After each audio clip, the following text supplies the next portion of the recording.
okay. That's okay. And where are the weapons now? He's got it in his hand. He's reloading. He's reloading?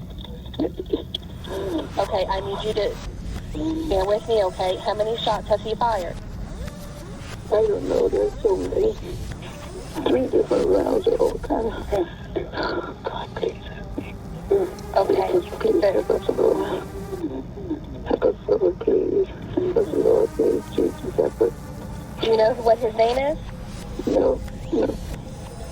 Okay. Do you know what color shirt he had on? Texas say the mass shooting at the First Baptist Church in Sutherland Springs stemmed from a domestic incident. They say the gunman's in-laws were members of the church but were not present when the carnage took place during Sunday services.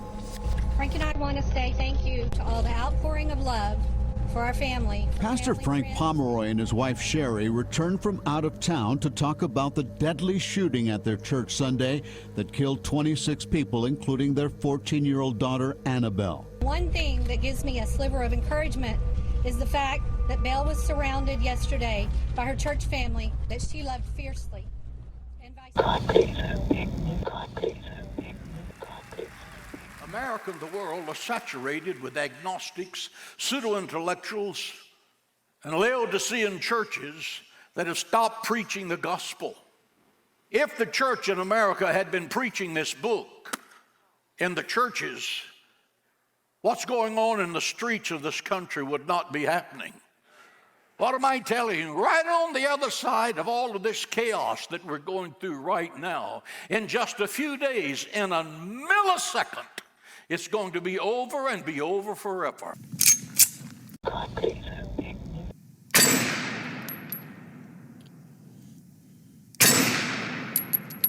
Lift up your heads and rejoice. Your redemption draweth nigh. Give him praise in the house of God. God, please help me. Today we're going to be talking about church shootings. And we're not talking about churches that go out and shoot people. We're talking about Dylan Roof and Devin, what was it? What was his fucking last? Kelley. Devin Kelley. Kelly, not to be confused. Yeah, I figured make sure you throw that middle name in there. Because otherwise, there is not a lot about this guy. There was not a whole lot about Dylan Roof either, except for like little news blurbs and a bunch of fucking like propaganda shit on both sides. Well, you can get a lot of information about Devin Kelley, but you're going to wind up getting an actress. Oh, yeah. Fairly attractive one. You know who else is attractive? Dylan Roof's sister. I didn't look that far. Yeah, she got arrested when she was 18 for carrying a gun to school. Okay, runs in the family. Yeah, apparently, it was after Dylan's whole thing. But yeah, so let's see which one of these occurred first. That would be Dylan Roof. All right, so the Charleston Church Shooting on June 17th, 2015. Killing 9 and injuring 1. It was an African-American church. Where's the name of the church? Was it just the Charleston? No, it wasn't. I had the whole thing. Oh, wait. Emmanuel African Methodist Episcopal Church. Basically like an AME Zion church. Yeah, they're kind of a subgroup of the Pentecostal evangelical Methodist churches. He killed all 9 people he killed were African Americans, including a senior pastor and a state senator, Clementa Pinckney. Yeah, so I actually didn't know he killed a senator. I had no idea about that, and that didn't get a lot of news from what I didn't hear anything about that in the news. Honestly, I just learned during this research that he killed a senator, and he injured 1 other person. Several people identified him as a suspect, and the morning after they shoot him, they found him in Shelby, North Carolina, which is not too far from here, but over like 150 miles from the site of the shooting. Yeah, so he was born in Columbia, South Carolina, to a carpenter, and his mother was a bartender. They divorced, you know, but then got back together right about the time he was born. Then, you know, he left again and married some other woman who moved down to Florida, right? Yeah, he went live with his dad down in Florida for a little while, and then back and forth between the 40 Keys, South Carolina for the rest of his Out childhood. of the frying pan and into the fire. Right? And I'm starting to notice, like, other than AR-15s and like some mental health issues, the biggest thing that seems to go through most of these shootings is they have connections to Florida. Charles Whitman came from Florida, but yeah, you're right. Mateen was from Florida. We've been finding, I mean, there's others, damn it. We've done so many, they're all blending together now, but yeah, they're from fucking Florida. So maybe instead of like restricting firearms everywhere, maybe we should just restrict firearms to people who are connected to Florida. Hey! Maybe we could resemble that remark. Maybe they could put like a big yellow F on their shirts. I resemble that remark. Reminds me of that Metalocalypse episode where I'm fucking Nathan from becomes Florida, man. No. There's an episode of Metalocalypse where Nathan becomes governor of Florida. He's like, I'm gonna govern the shit out of this piece of shit state. Now let me hear your guns.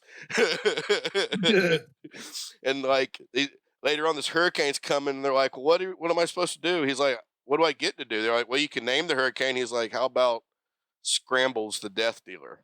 So he was the epitome of a Florida man. Well, Mike, ever since I've known you, though, you've lived in North Carolina. So while you are somewhat suspect because you have connections to Florida, you know, we just don't let you go to places like malls or anything. That's all. You know, you're. It's like everybody gets to carry a gun in a mall except for Floridians. I'm sure we've just lost our entire Florida audience, but that's okay. Hey, we some crazy motherfuckers. It breeds it into you. It leaches in through the skin. It's something in the moisture in the air, and it's always there.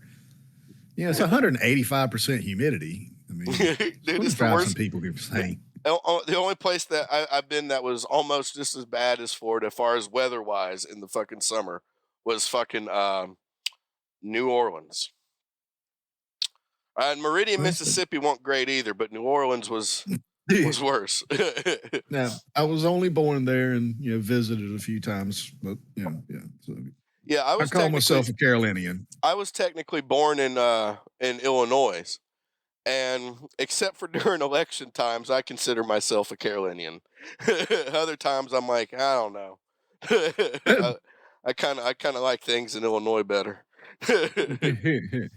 No, wait a minute. No, not now. Not right now. And not in the 60s either. It was pretty bad then, too. Yeah. That's going to have to be a whole nother episode about what the hell's going on up there now. Wait, what's going on up there now? Oh, bro. Pretty much decriminalizing crime. Oh, okay. Well, I mean, I don't know. You know me and my including aggravated assault, drug charges, drug-induced murder, vehicular homicide, stuff like that. They won't even lock you up now. Well, come January, they won't lock you up. What are they doing? They're just not locking you up for those particular crimes unless you're a flight risk. And then if you don't show up for court, they politely come find you and ask you to show up for court again. And then if you don't show up, they'll finally lock you up. I feel like that was something that started with some decent progressive ideas, but then went horribly awry. That's without looking into it, just this will be my first account of this knowledge. But that sounds like something that was wonderfully progressive that was completely destroyed. Yeah, it's like somebody sabotaged it, or somebody's intentionally doing it to make some things happen for somebody. I don't know. It's it opens up the realms of conspiracy stuff, which we'll have to get into in another episode. But yeah, it's definitely not a good place to be at least not after the first of the year. But humble opinion, of course. Well, yeah, could be a wonderful place. It might turn into it might be a fucking paradise. Look what happened to Portugal when they legalized all drugs. Yeah, I mean, so anyway, back to Roof. This dumbass piece of shit. Look, yeah, he really was, and like, and the thing is, man, I grew up around people like him. I like half of my family. Matter of fact, a few members of my family live in a part of South Carolina not far from where he lived, and I lived there for about a year once. And I can tell you, man, that at least during this time, this was like in 2005 when I was there. No, excuse me, this was like 2003. But yeah, I was there in 2003 for about a year, and like deep central rural South Carolina. And it is drastically different than even here in North Carolina when it comes to the like the radical redneck racism. Not just I just made a short visit down to South Carolina a couple weeks back. Yeah, I remember exactly how it is now. Yeah, there is and it's really not changed very much in those few years. Like I was recently, a couple years ago, I recently spent some time in Charleston. In fact, I actually saw the church that this happened at. I mean, it was well after the actual shooting, but yeah, I actually saw the church this happened at in Charleston. I kind of made a point to ride by it because I was curious. But yeah, it's even in Charleston, it's still very much it's not. I wouldn't call it segregated, but there is definitely some leanings. I've been to New York, where you hear about massive segregation and stuff in the society now, with Manhattan and the boroughs and stuff. It's the same in like Chicago too. Yeah, South Carolina. I've only traveled the East Coast, and I've been in every state in the East Coast, and I've seen a lot of towns, and I've seen a handful of cities. I try to avoid those, but I've seen a few of them. And the most segregated city that I've ever seen is in South Carolina. Yeah, a lot of people in South Carolina are like real hardcore on like basically they feel that a lot of them to this day, even like my generation in that part of the country, still feels like the old South, with the segregation and whatnot. That was like the golden era. Not so much slavery, because they don't want to admit that they're fans of slavery, but what they'll do is they'll say that, well, during this time, during the 50s in South Carolina, it was a wonderful time, and then, well, things just started to go bad, and that's a dog whistle.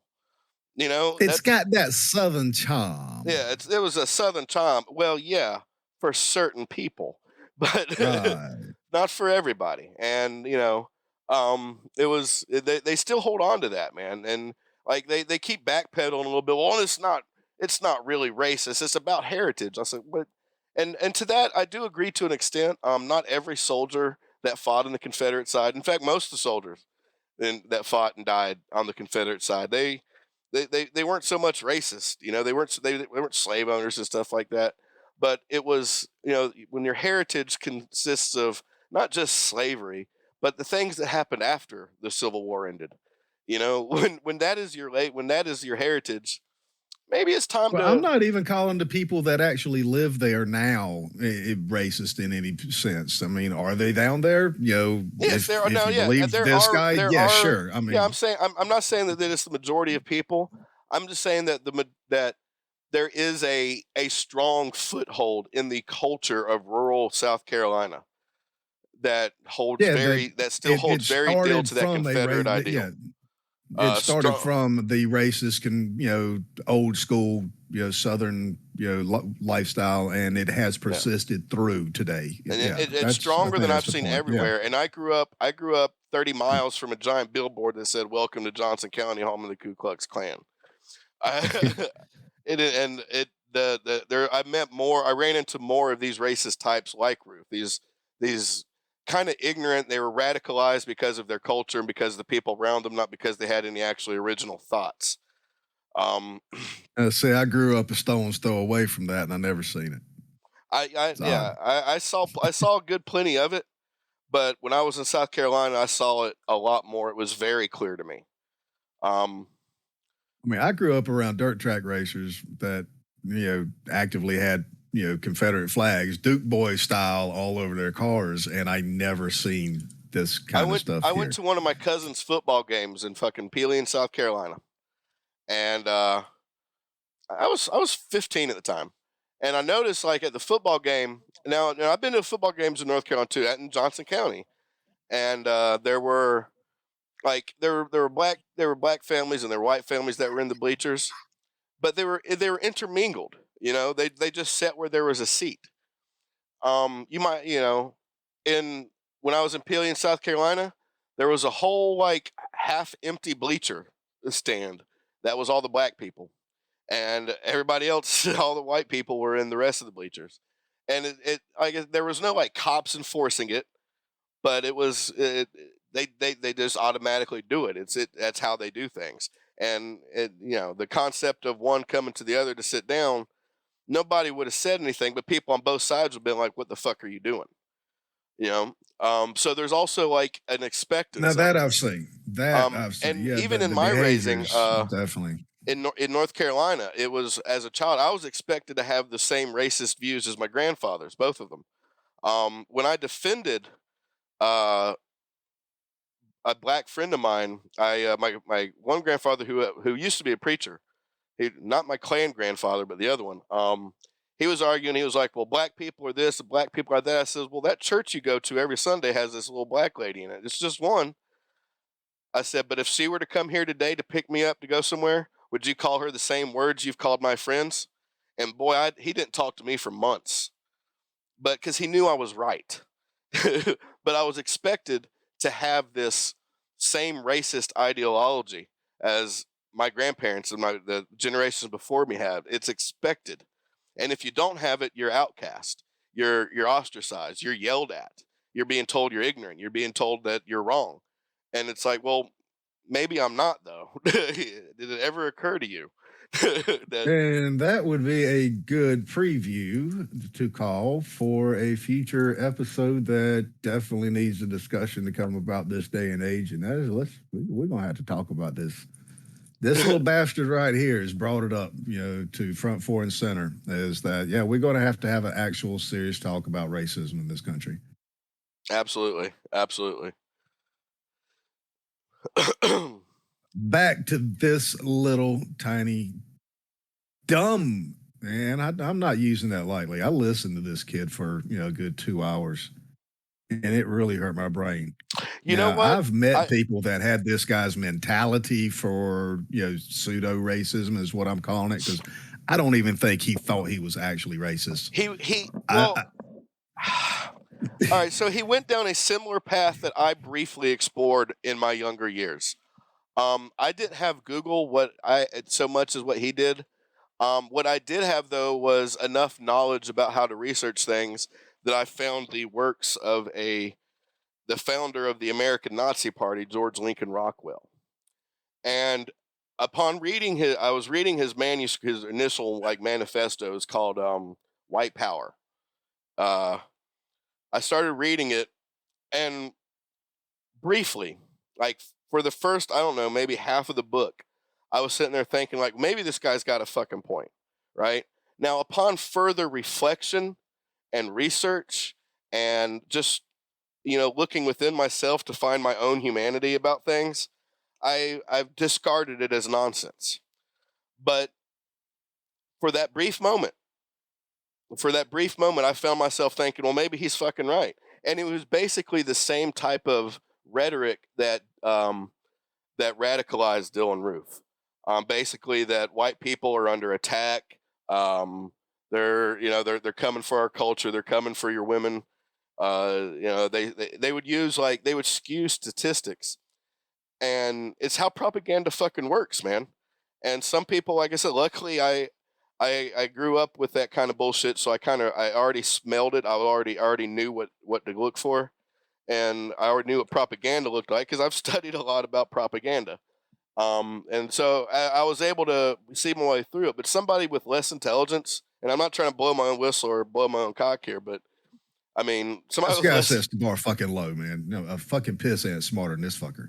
Yeah, you know, somebody, and even somebody with moderate intelligence can get easily swept up in it, especially if they're coming from a culture where this type of belief is, it's not only accepted, but it's encouraged and expected.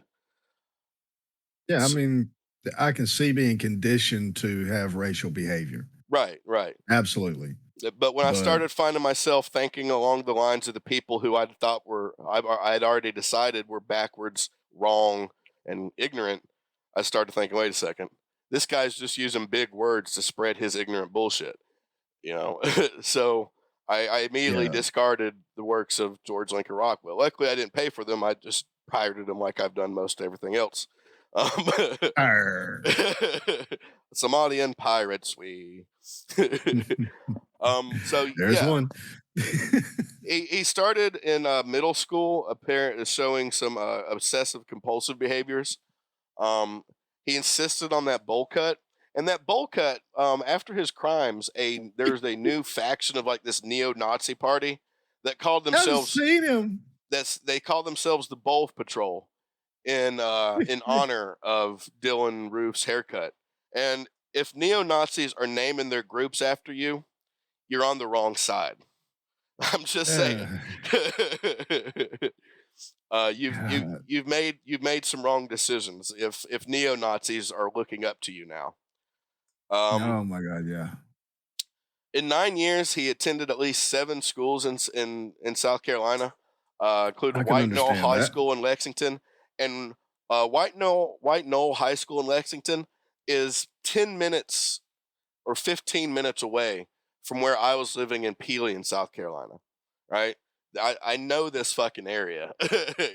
Matter of fact, right there in Pelee, there's a peanut parade like every year, or peanut festival, I should say. And there's this guy from Lexington who had like these boiled peanuts. You could eat the shell. They were fucking delicious. It changed my outlook on boiled peanuts. I love them now if they're done right.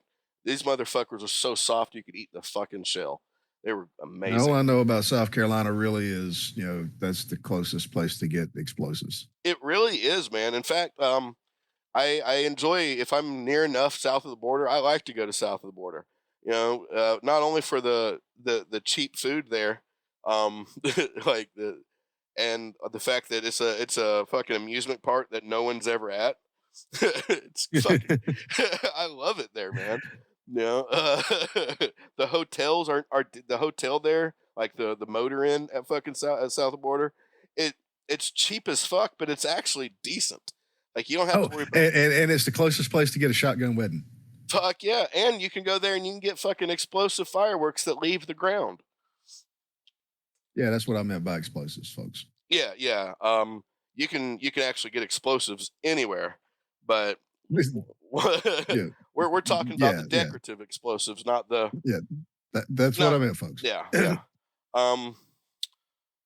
Stunner's Point podcast does not condone the irresponsible use of explosives. I'm glad you clarified that.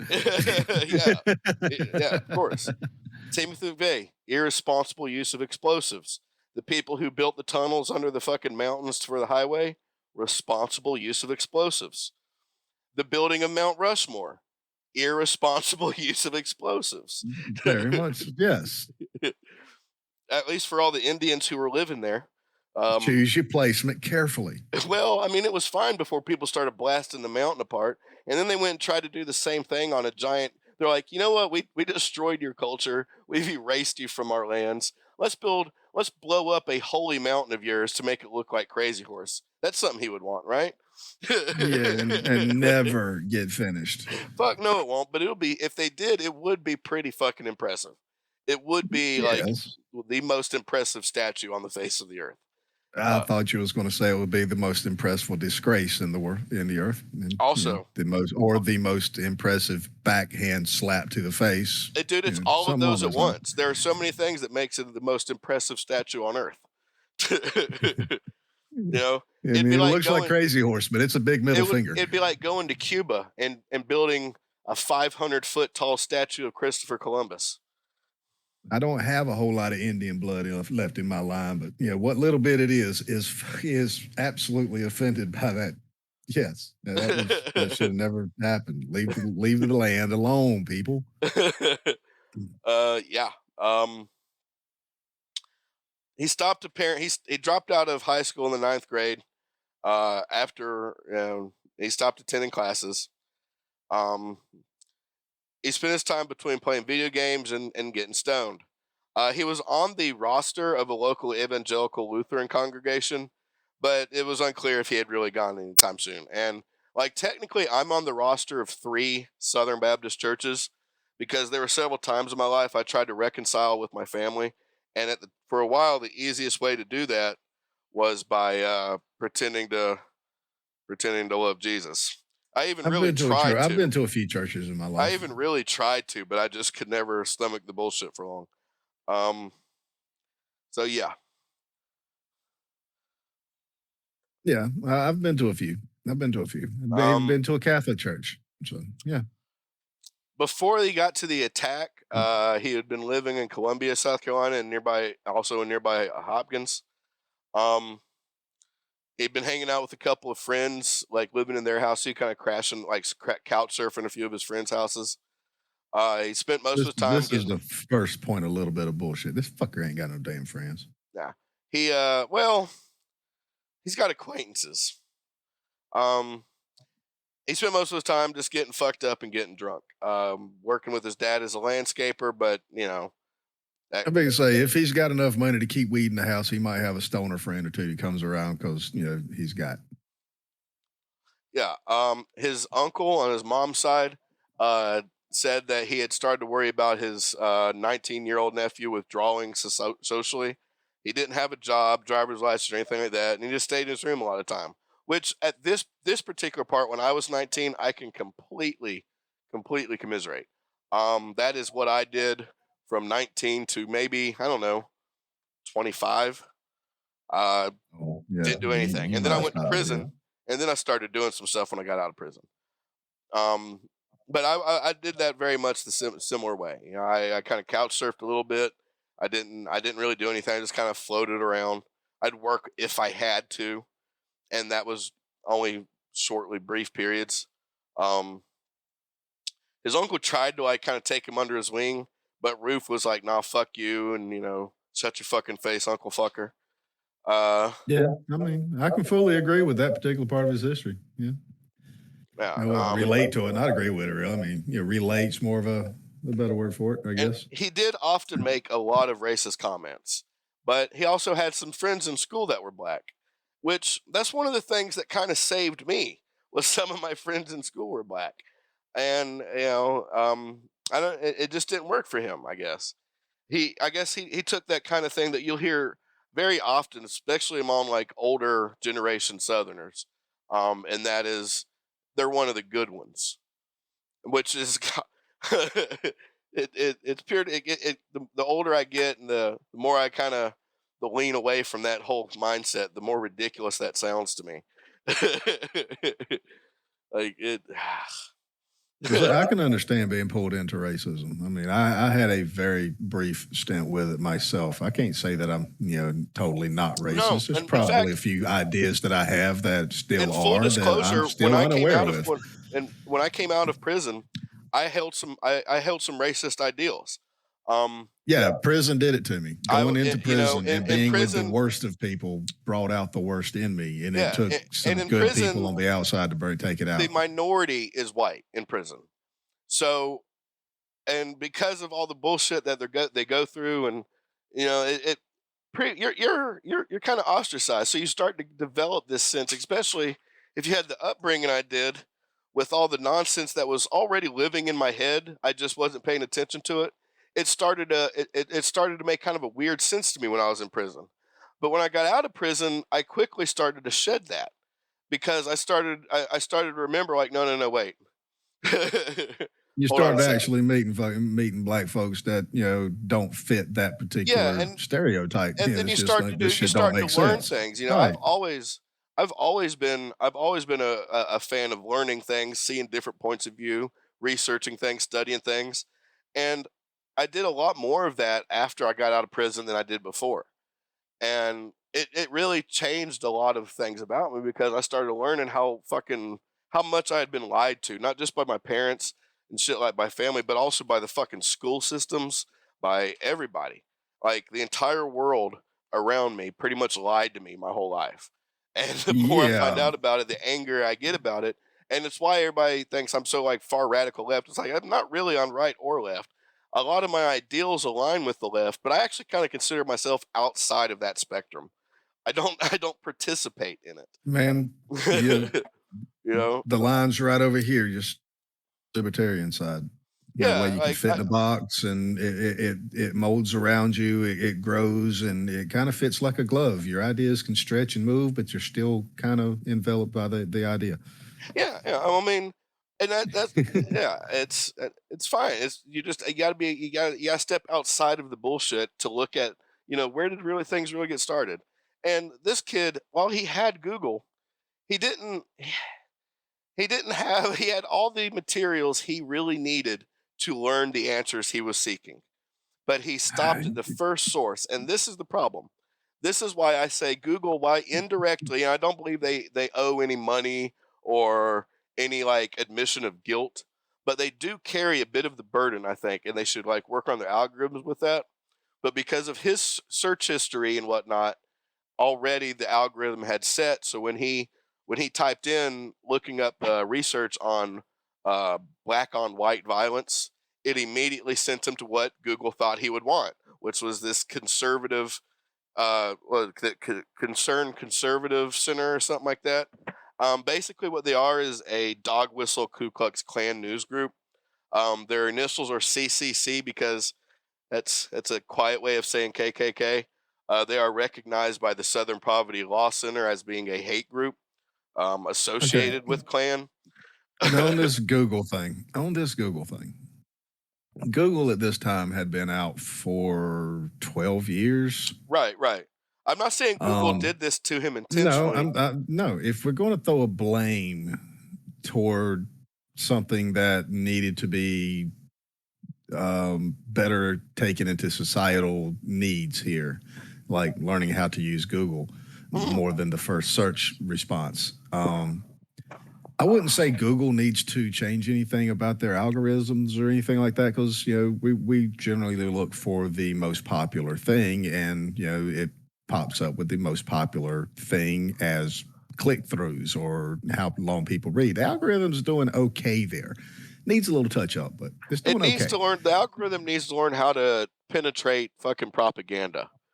And I know that's asking a lot. The schools should have been teaching people how to use Google. Well, most of the school teaches you propaganda. And that's the problem. That's the problem with news, man. And that's honestly why that's my point. This guy was a complete fucking moron, and he couldn't even use the internet properly, which is the easiest tool to use to amass knowledge. That is a problem with our basic education system. Kindergartners nowadays should be able to be taught how to fucking search any damn thing and research it on Google. As soon as Storm could read, I had a fucking tablet in her hand. As soon as my daughter started asking questions, I was like, yep, here you go. This is the answer to everything, life, universe, and everything. Yep. I did not have say this hello to growing 42. up. I have the ability to give you the entire world of knowledge. Why would I restrain you from having that? But I do think, and honestly, reading about Dylan Roof, it's made me kind of want to spend some time with Stormer to make sure she can see through propaganda on both sides. Yeah, absolutely. She needs to learn to see through that shit, because otherwise, it can happen to anybody. I mean, most people are I want to say, I'm starting to feel differently. I mean, even just driving in traffic, I'm starting to wonder about this, but I hope that most people have some fucking common sense. I doubt it. I'm starting to seriously doubt it, but I hope that most people have the common sense to see through it. But it's starting to seem less and less likely. So yeah, that's something that's super important. Like Google, it's not Google's fault per se, but Google. I can tell you don't have a Twitter account. I do. I do. Well, I'm the Stoner Point Twitter account. Facebook is the only a social personal media one. I'm even involved at all on, and it's just so I can look at memes mostly. I follow like Sopranos memes and I mostly just look at memes. If I see a news article on Facebook, I don't click it there. If it's something that I find interesting, I will Google search it. If I read the headline, I'm like, well, that looks interesting, but I'm not clicking that fucking article. It's going to take me to some bullshit. So I'll Google and see what's up. And not 9 times out of 10, but 7 times out of 10, it was a lie. It was bullshit, or it was something. It was a partial truth. It's clickbait. Yeah, it's mostly clickbait. Yeah, or it's a partial truth. It leads to a partial truth just so they can make a story. Yeah, that they've copy and pasted from 3 other stories to make their own little story. Yeah, that's a big problem too. Yeah, it is. Yeah, the Google and social media is the biggest, most powerful goddamn social fucking propaganda machine ever on the face of the planet. The internet was brought together to share and amass information for the betterment of humankind. I remember that very fucking well. It still has that capacity. This is the kind of shit that we get from it. It still has that capacity. That's the thing. The first fucking thing to make money on the fucking internet or to actually share massive amounts of information was porn. And I mean, so people started thinking in more sex positive terms.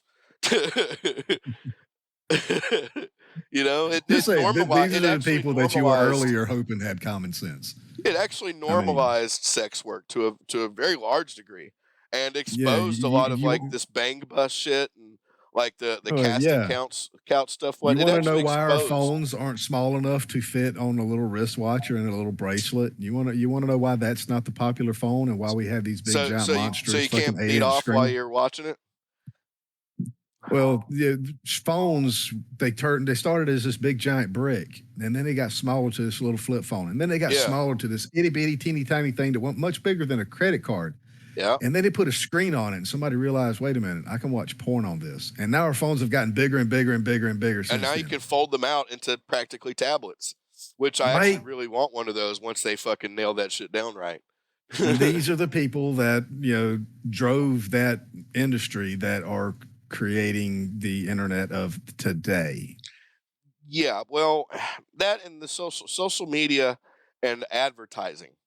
Like the algorithm. You think social media is any better than porn? Yeah. Quick question. I mean, no. Sorry, it's the other way around. I think porn is actually a more wholesome and more honest fucking industry than the social media industry. Porn isn't collecting your data. Porn isn't radicalizing you for the most part. Not with the regularity that we're seeing with, say, social media, right?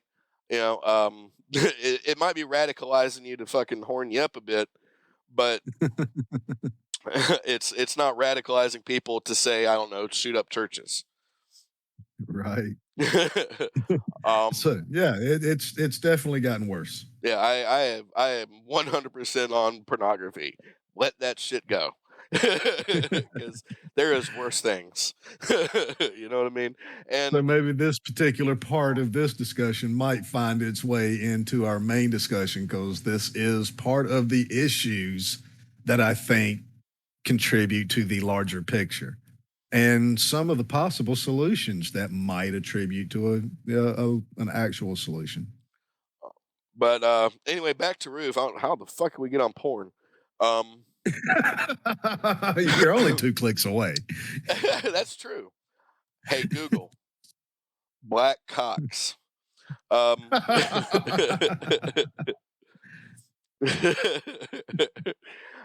Roof, he had a prior police record consisting of 2 arrests, both made in the months preceding the attack.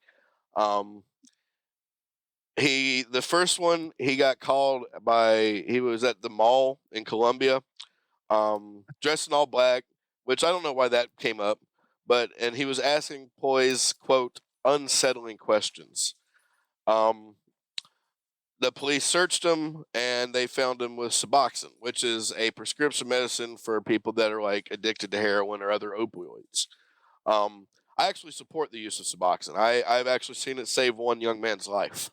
Even to the point that it wasn't just the heroin he was hooked to, because after he got off the heroin, he still had that that crave for the needle in his arm. So he would actually shoot up his Suboxone. Now I don't encourage Something that. serious. I'm sorry. Huh? I'm sorry. Something serious is coming up, and I've been trying to fight laughing. So I'm trying to pull this together to actually not laugh at that particular thing that you're talking about. But he, I had this thought, man, but when you said that, and you blew my mind. I'm sitting there picturing everybody out there that listens to this from now into forever, trying to figure out how to erase their search history. It's a good thing actually to do every so often, just so it fucks up their algorithm, and they don't fucking like echo chamber you. That's actually the best advice I give a lot of people right now is like once a month, go and clear your fucking search histories, clear your fucking everything except for like your passwords or whatnot you need to keep hold of, but clear everything else, and you'll get less skewed results in your searches. I definitely need to clear this search history from just today because I searched up Dylan Roof. I looked up the Sutherland shooting. Oh. I started looking into fucking Alex Jones. Next thing you know, I'm researching fascism. And the very next page, Blackhawks. You got to keep it. You got to, the fascists won't see that coming. Unlike the granny that I hope popped up looking at a black cock on all our fans' phones. But yeah, the Suboxone. I don't suggest people go around shooting it up, but it got him through it. It got him through the rest of it, and now he is, to the best of my knowledge, as of a month ago, doing very well. He's married. He's holding down a job. He's off the Still fucking something heroin. you probably don't want to walk around with in your pocket. No, it's something you don't want to walk around with in your pocket. Unless you've been prescribed it or you're actually trying to fight it and you're, for some reason you don't feel like going to a doctor. And, I can understand that. I don't, tell you to do that. I would suggest you go to the medical professional. But look, They're there for a reason. And if you can't, if you don't, they're giving away prescriptions of it to try to keep people, to try to turn the tide on the fucking opioid deaths. Yeah, it's a white person problem, so we're actually trying to solve it. Exactly. Help. Whereas crack, they don't bother. They just keep locking up the people who have it. But with Suboxone, like I said, if somebody's offering you the option of buying Suboxone or buying heroin, get the fucking Suboxone. Save your life. But yeah, he was arrested for the prescription of the Suboxone for misdemeanor drug possession, and was subsequently banned from the mall for a year. He was investigated, not arrested, for parking in a downtown near a park in downtown Columbia. He had a cop searched his vehicle, found a forearm grip for his semi-automatic rifle and 6 unloaded magazines. In itself, not a problem, but looking through the filter of what happens afterwards, it should have at least been put into a database. When he was asked about it, it was, but there was a paper report. Yeah, it didn't bring up a red flag when he was getting later on. No. When he was asked about it, he informed. But all right, so Dylan Roof, right? God, this is a hard one. We keep getting ourselves sidetracked on. Right. But there's like this one. This one actually exposes a lot of shit that is worth talking about, because this one, it wasn't just mental health or ostracization or brain tumor. There's a lot of things that are prevalent in society that led to this one. This one could have been Any Kid USA kind of a thing. Yeah. So yeah, he was there was no charges filed on him for the AR-15. The AR-15 forearm grip and the unloaded magazines. Like I said, he said he didn't have enough money to buy an AR-15. The cop was like, "Yeah, okay, whatever. This is just weird, but not illegal." Then he went back. He got arrested for trespassing at the mall he wasn't supposed to go to.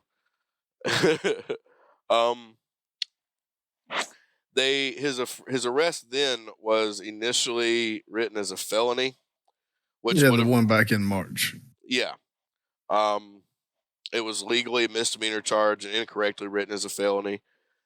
He said that he could have potentially been prohibited from buying firearms under a law that barred unlawful users of or addicted to any controlled substance for owning firearms. So we're putting another pin in this one. Now, this is a point where I got to say that, always look a little bit farther than just one source, folks, because this here is a typo. His March arrest, he wasn't arrested in March. Yeah, it was in July. Right? Speaking in July 5th, Ruth's March arrest was first written as a felony. Let me see here. Let me go There's straight a to the comma source. there. Let me go straight to the source. Oh well. God damn it. Yeah, it's hard to get right to the source on that one. But all right, so what's the information you have that says different? It was just the date. It was his February. He wasn't arrested in March. In March was the incident where he was, just parking. Okay, yeah. It was in February when he was arrested for the prescription the and just shit. Got transposed. You're right. Yeah. It's an edited thing. But if somebody doesn't pay attention, it's just bringing back on the thing, folks. You got to look farther than the words you read. Yeah. That was I all. knew what they were referring to, so I didn't think much more on it. I was like, oh yeah, they're talking about the fucking Suboxone arrest. Yep. So I didn't really look more on it. The month it happened, that wasn't that important to me. So yeah. But thank you, Mike, pointing at journalistic integrity. My problem is with the law that makes it to where if you are a unlawful user to any controlled substance, that includes marijuana. And if we live in a free society, why are there controlled anything? That is also true, but that also because they can't limit gun rights to particular peoples, right? So what a lot of these like real backwards places, instead of saying, well, we don't like black people having guns because the Panthers scared the shit out of white America. It scared the shit out of them. So they started making, they cracked down on drug laws and really started to use the drug laws to increase activity in poor, mostly black neighborhoods, right? Therefore, when they catch a black person with a drug, they were able to even if they didn't get charged with a felony, they were able to strip them of their fucking gun rights, their constitutional ability to own a firearm. It's a roundabout way, and yeah, they swept up some people that they didn't really care about their gun rights or not, but it definitely put a hurting in the black community being able to openly carry firearms. And it's not just that. I smoke fucking pot. Now, I'm also a felon, so I can't own firearms anyway, and I don't live in South Carolina. But I don't know if they have that rule here. There, you get piss tested or whatever, for getting a gun.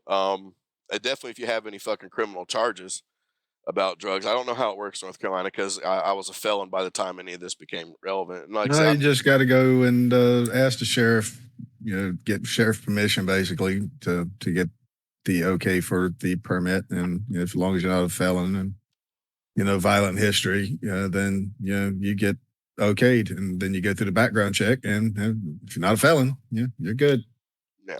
I think they have the mental health thing where if you haven't been actually diagnosed, then you're good. But if you have, then they actually look into that part. I'm not sure about that. It has been a couple of years. I think I remember seeing something about that. But when I realized I can't get a weapon, I stopped looking so deep. Yeah, and like I said, that's one of my biggest problems with the drug law, the drug war in general, is the use of the drug laws and drug related laws to further militarize the police force and to further restrict people's rights, to further restrict their ability to have the same freedoms as anybody else, to restrict their ability to fight back. That, like, whether you agree with the fact that the drug laws are being enforced unfairly or not, you cannot deny that it has had that effect. Absolutely. And I would argue that that would definitely be a point of a wake up, basically, for that particular community to say enough is enough. It's time for me to take my stance on the opposite side of that. Agreed. And if that means exercising that to a right, even though it's against a repugnant law, then Well, see, they tried that, right? The Panthers were very anti-drug. They were they saw it as a way that the police were trying to use to destroy to further infiltrate and tear up their community.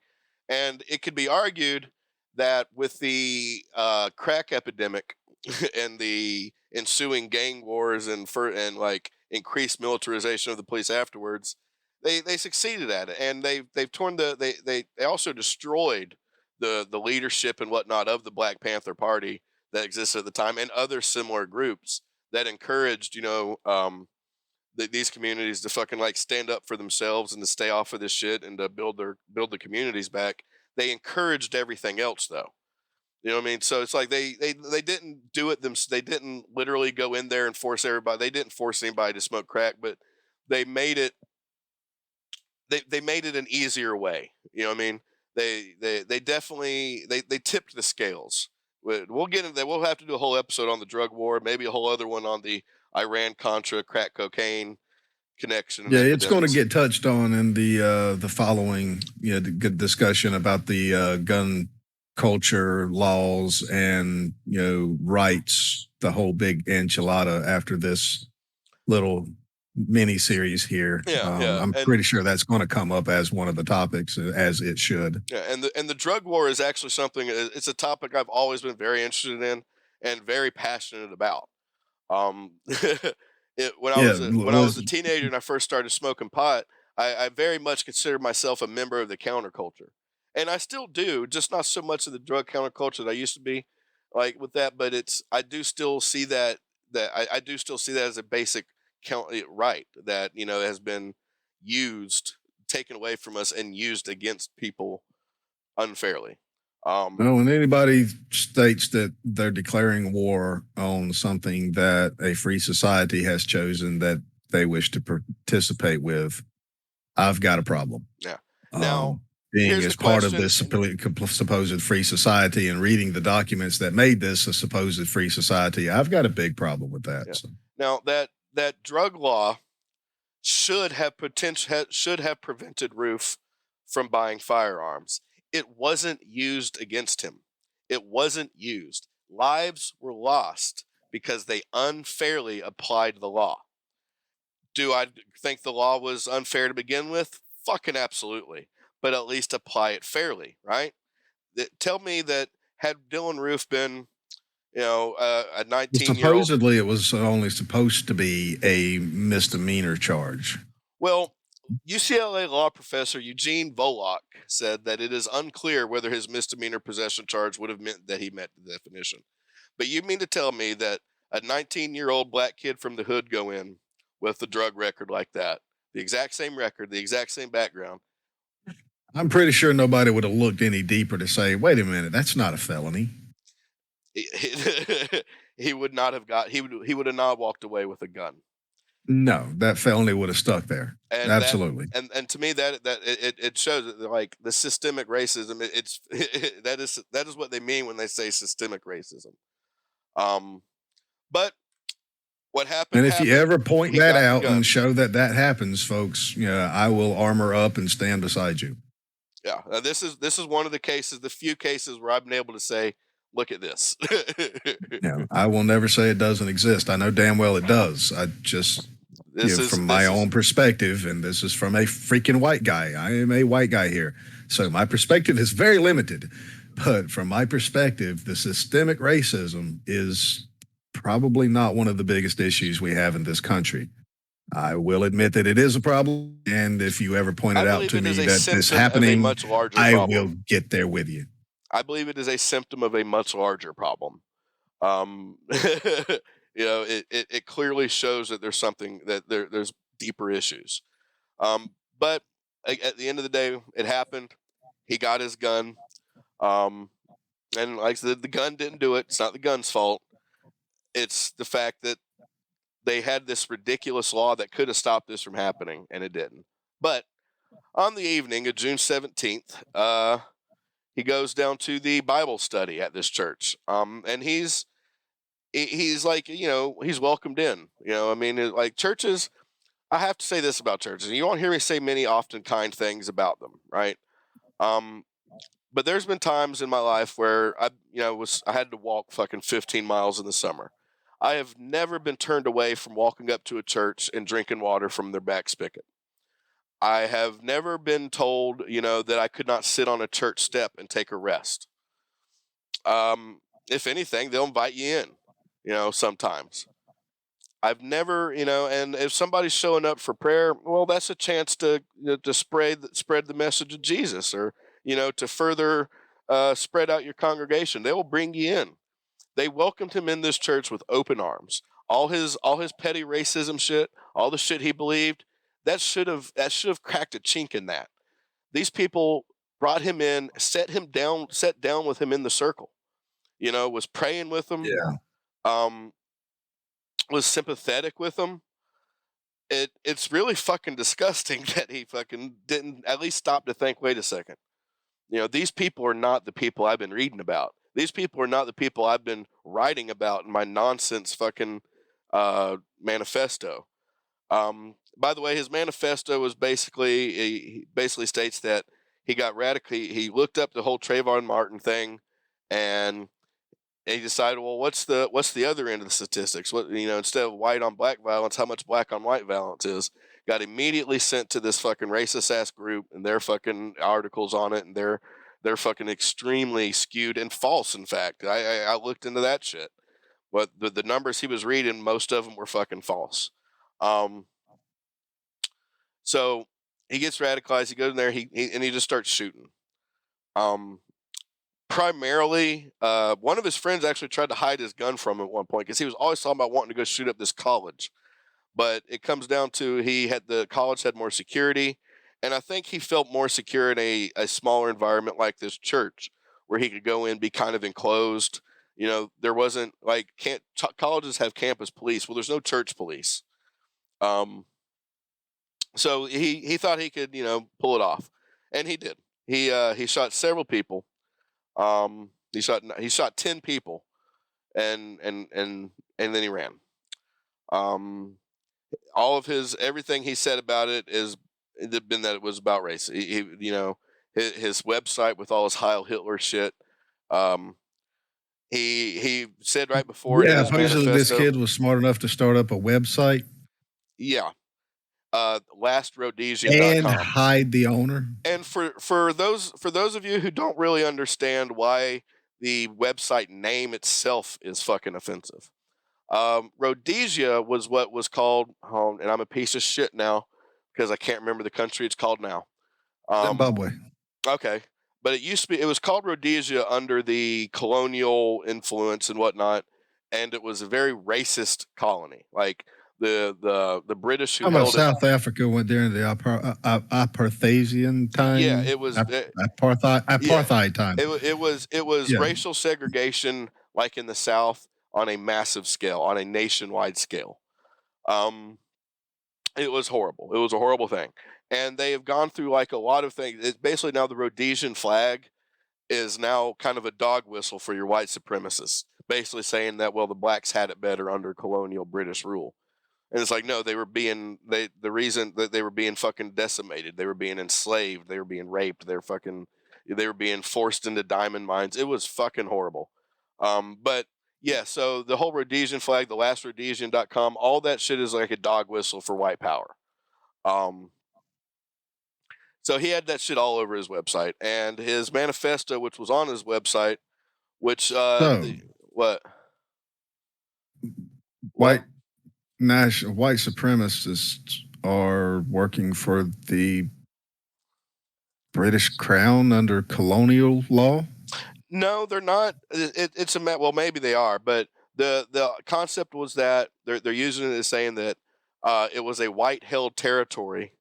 It was under white colonial rule, right? It wasn't, and as such, it was a British colony. Right. They're basically saying, give it back to the white people, take it back away from the Africans. They're saying they don't deserve their own country. They don't get to name their own land. And they're also saying that apartheid and the whole blood diamond shit that was going on under colonial British rule, they're siding with that. They're taking the wrong side. They're, you know, a bunch on two fronts, yeah. Yeah, it's like flying the Nazi flag in America. You're not saying that you wish Nazi Germany was great, but you are saying that, hey, this is my way of identifying with other white supremacists. You know, because it goes back to that colonialist white supremacist ideal of the oh God, what's it called? The not eminent domain. Basically, where like because you're a member of this particular group, you're ordained to manifest destiny. Okay, yeah, gotcha. Yeah, they tie it all up in manifest destiny, like it's supposed to be a white world. Yeah. So he said in his manifesto, which I'm not going to go through all of it, but he basically ends it with, "I have no choice. I'm not in the position to alone go into the ghetto and fight. I chose Charleston because it is the most historic city in my state, and at one time had the highest ratio of blacks to whites in the country. We have no skinheads, no real KKK, no one doing anything but talking on the internet. Well, someone has to have the bravery to take it to the real world, and I guess it has to be me." Coincidentally, those are damn near the first identical words that he said in his police interview. Yep. Like he was really proud of that one. Or he studied it. Do what? Or he studied it. Yeah, well, I mean, he probably had to think really hard to write all those. Those are a lot of big words that he used incorrectly to say some horrible things. I listened to that police interview now because that's really the only time you get to listen to him talk. I didn't listen to him talk. This kid was way too fucking stupid to do that shit by himself, man. I mean, the running of the website and all that good stuff. There's no fucking way this kid come up with all that shit. Well, I actually tried to find like how he built the website. Actually, because you mentioned something that in our text messages, and I'm like, yeah, I could not find really anything about his ability to do things like that. Now, there are, for instance, there are things like hell, we have there's web hosting devices that there are hosting pages. Remember back in the day we had like Angel Fire. And, then there was I think GoDaddy. Yeah. So there are there are ways to do it, and he also grew up during the time of, for instance, MySpace, which much more so than Facebook now. MySpace very much gave everybody their own web page. I mean, you set up the web, the design, the HTMLs and everything. You basically set up a web page. So it couldn't be too hard, but I found no real, other than the fact that he clearly had these websites that trace back to his IP address. I couldn't find anywhere where he had like, any kind of like specialized learning ability in it. He may have had. You're talking about somebody who couldn't go more than one click in Google, bro. He may have had a friend, that helped him do it. And then there is the conspiratorial thing of he was pushed along in it by some unknown thing. Someone who like intentionally led him once he was radicalized. He went on after, because there's another thing here. He also spent a lot of time on what's called stormfront.org. Now I'm very familiar with stormfront.org. They are a outright fucking white power resistance type thing. They actually even have their own Linux distro called I think it's called Stormfront. But they are all about. In fact, they're ones that have popularized the T-shirts you'll see in a lot of places that say white pride. They've tried to say that, well, it's not about white power and it's not about supremacy. It's about being proud to be white. And it's like, yeah, but look at the logo. when you have white pride on the front and a fucking SS on the back, it's what are you really saying though? Are you saying white pride, and are you just using that as a way to try and cover up your racism a little bit? because the SS thing on the back doesn't, you know. The first thing I popped onto when I started looking into this kid was his police interview, because that was the first thing that popped up on the YouTube algorithm. And like I said, I'm doing most of this while I'm driving around doing my job. So I listen to a lot of stuff instead of popping up websites to read. And most of mine for the background is just listening to stuff. And the first thing I listened to was 2 hours of this kid talking to the police, and I was like, "There's no fucking way this is the kid that did this shit." Well, that was my first thought, just listening to him talk. Well, that's why I actually had to start looking into stuff, and when I did, and it was more of the stuff that he did that was discovered later, and I'm like, this not the kid that I was listening to talk. He doesn't have he doesn't have the brain the ability to think in a way that would lead him down that particular path. He's more along the lines of the kid that I would talk into doing stupid shit at school, so I wouldn't get in trouble for it. Yeah, and see, that's why that if he did not act alone, if somebody did help him put this website together and radicalize him even further, then it was somebody he met on on Stormfront's forum side. Like, so there's a lot of like 4chan style forums and like chat rooms all over. It could be something like that. All over the Stormfront network. So all he had to do was get access to the Stormfront network, and which is not hard. And it's as simple as a Google search. Although I would suggest anybody stay the far away from them fucks. I just get the feeling that this kid had a bad day at school. Maybe the black football jock fucking pushed him out of the way, or stole his girlfriend, or whatever. That's the type of thing that will, certain people that are already on the edge, that's the type of thing that will push them. And all it takes is that anger that and then somebody at one he went to looking into these websites, and he found somebody that he said something about somebody that happened, and some racist piece of shit started talking to him and started grooming him into a racist. That's the feeling that I got. He was already a racist, but he was groomed into a radical racist. I honestly don't think he was any more of a racist than the average white kid at that time in that particular area. I said, I believe that. Not saying that ain't racist. I'm just saying I don't think he stood out as a racist. Like his black friends, I think he'd consider them the good ones. You know what I mean? He still I've got some black friends, kind of racist. Yeah, exactly. And I think he was already that type of a racist. But that type of a racist, look at me. That type of a racist can be saved. That type of a racist can come back from that. Usually it is.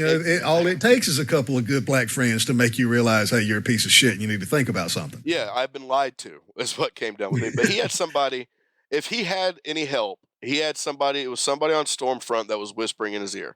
Alex Jones, so Alex Jones' expert analysis on the Charleston Church Shooting was that it was a false flag, as usual, perpetrated in order to, take our gun rights. They're coming for our gun rights, they're coming for our guns. And that was Alex Jones' thing. That was part of some like liberal elite plot. And it never really happened. If they didn't come for the guns every single time a tragedy happened, he probably wouldn't come to those kind of conclusions.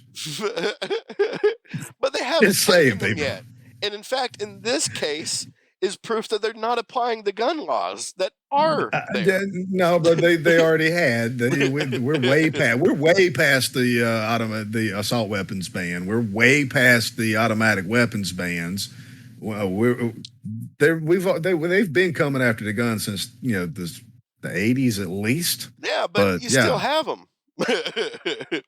People are still getting them. That's because we still fight for them. We fight for them, and then we give up a little bit, and then we fight for them, and we fight for them, and we give up a little bit. Yeah, and well, it's like the drug laws, man.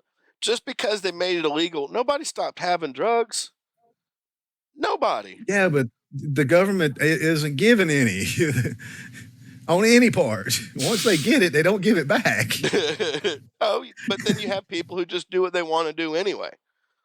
And that's why I say gun laws are ineffective at the most. Now, like, if they really wanted to do something, there's a big difference between walking around the corner and smoking a joint, or as most people do now, just walk down the street fucking vaping it, or And walking around with a fucking nice shiny revolver on your hip, not even trying to conceal it, just walk down the damn street with a revolver on your damn hip and see how people treat you.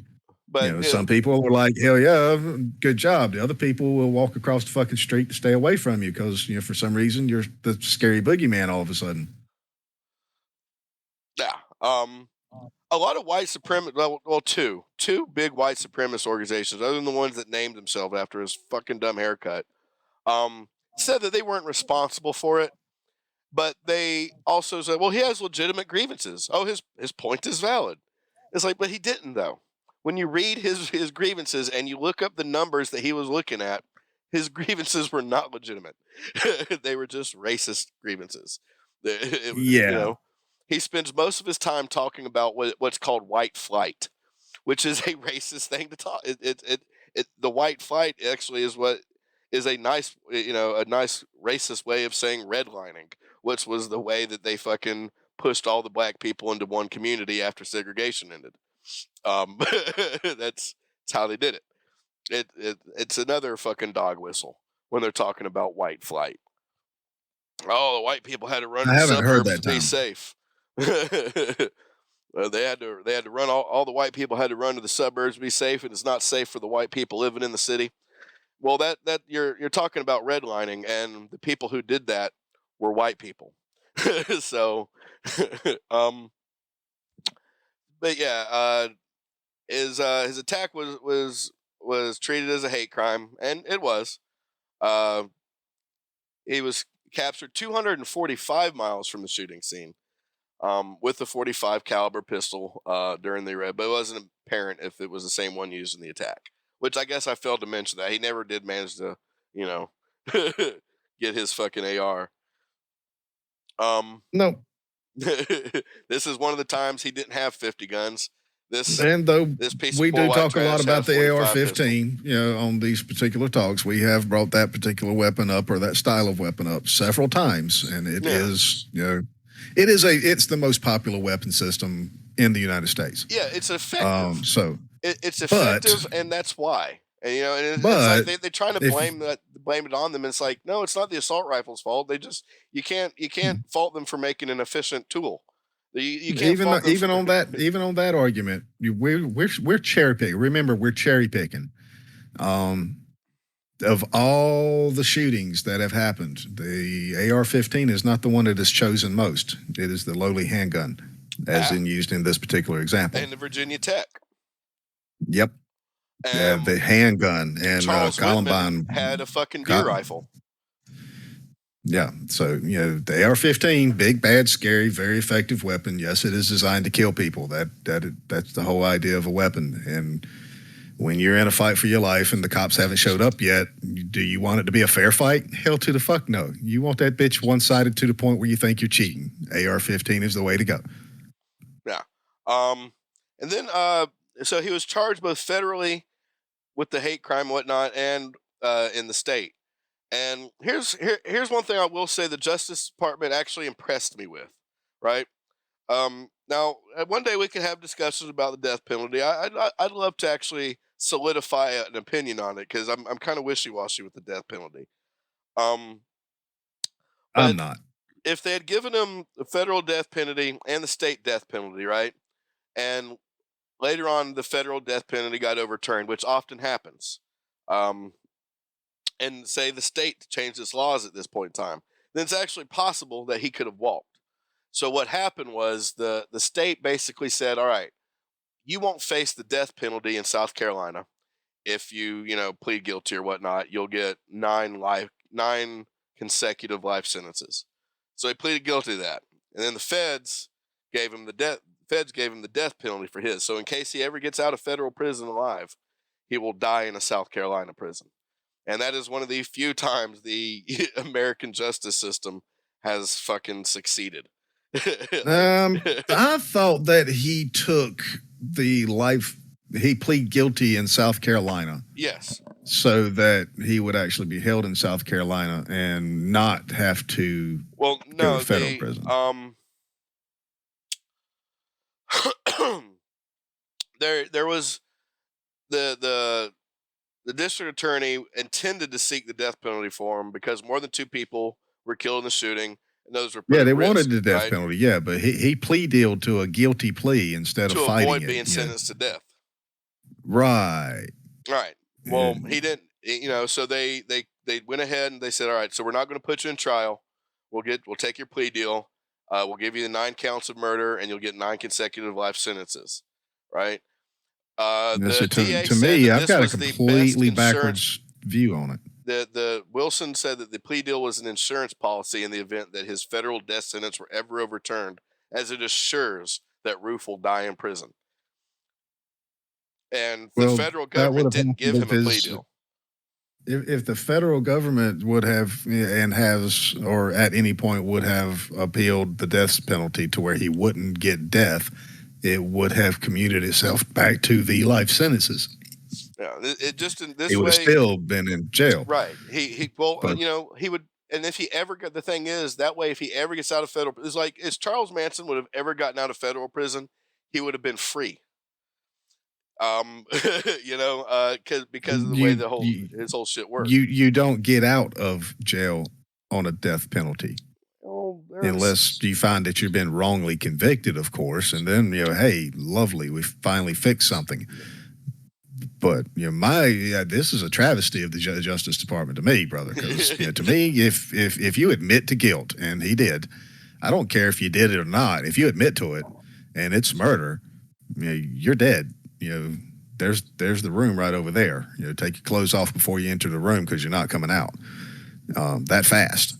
We've got video proof like this jackass over here in Tennessee, at Memphis, that's live streaming himself shooting somebody. I know. Well, Jesus you Christ. don't even get a fucking trial. You already admitted your guilt live on fucking Facebook. Slope, though, but that to me, because he had it on video, that is a slippery slope.